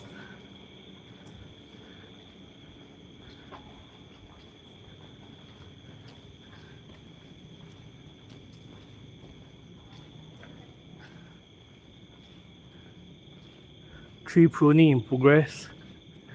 The trees are pruned. Branches needs to be collected.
These are vinyl record covers.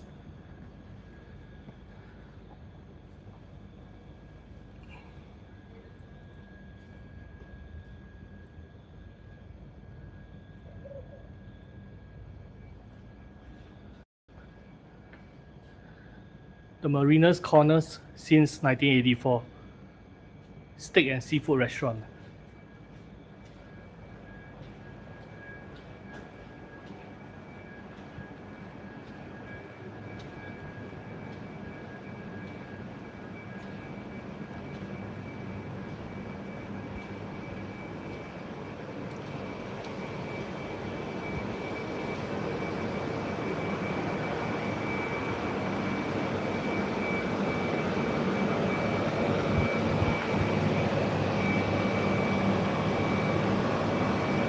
Chin Huat News. Lobster larger than a little girl. The famous 蒸发龙虾大过小女孩。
Other than these, I guess nothing is going to be open at this point in time. Well, if you want to get some food to eat, I guess you're better off visiting Clementi Central.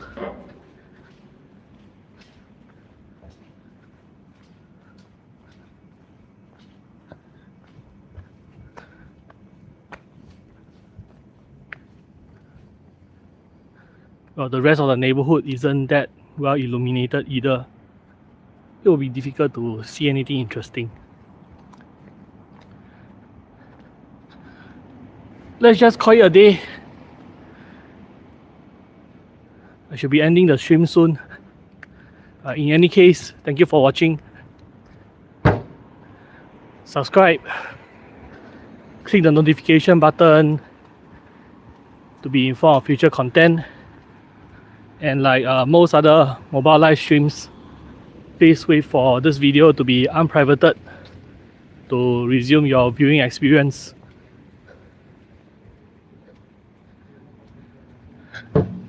See you in the next video. But until then, hope you found this video to be, this live stream to be, and remember, jaywalk responsibly.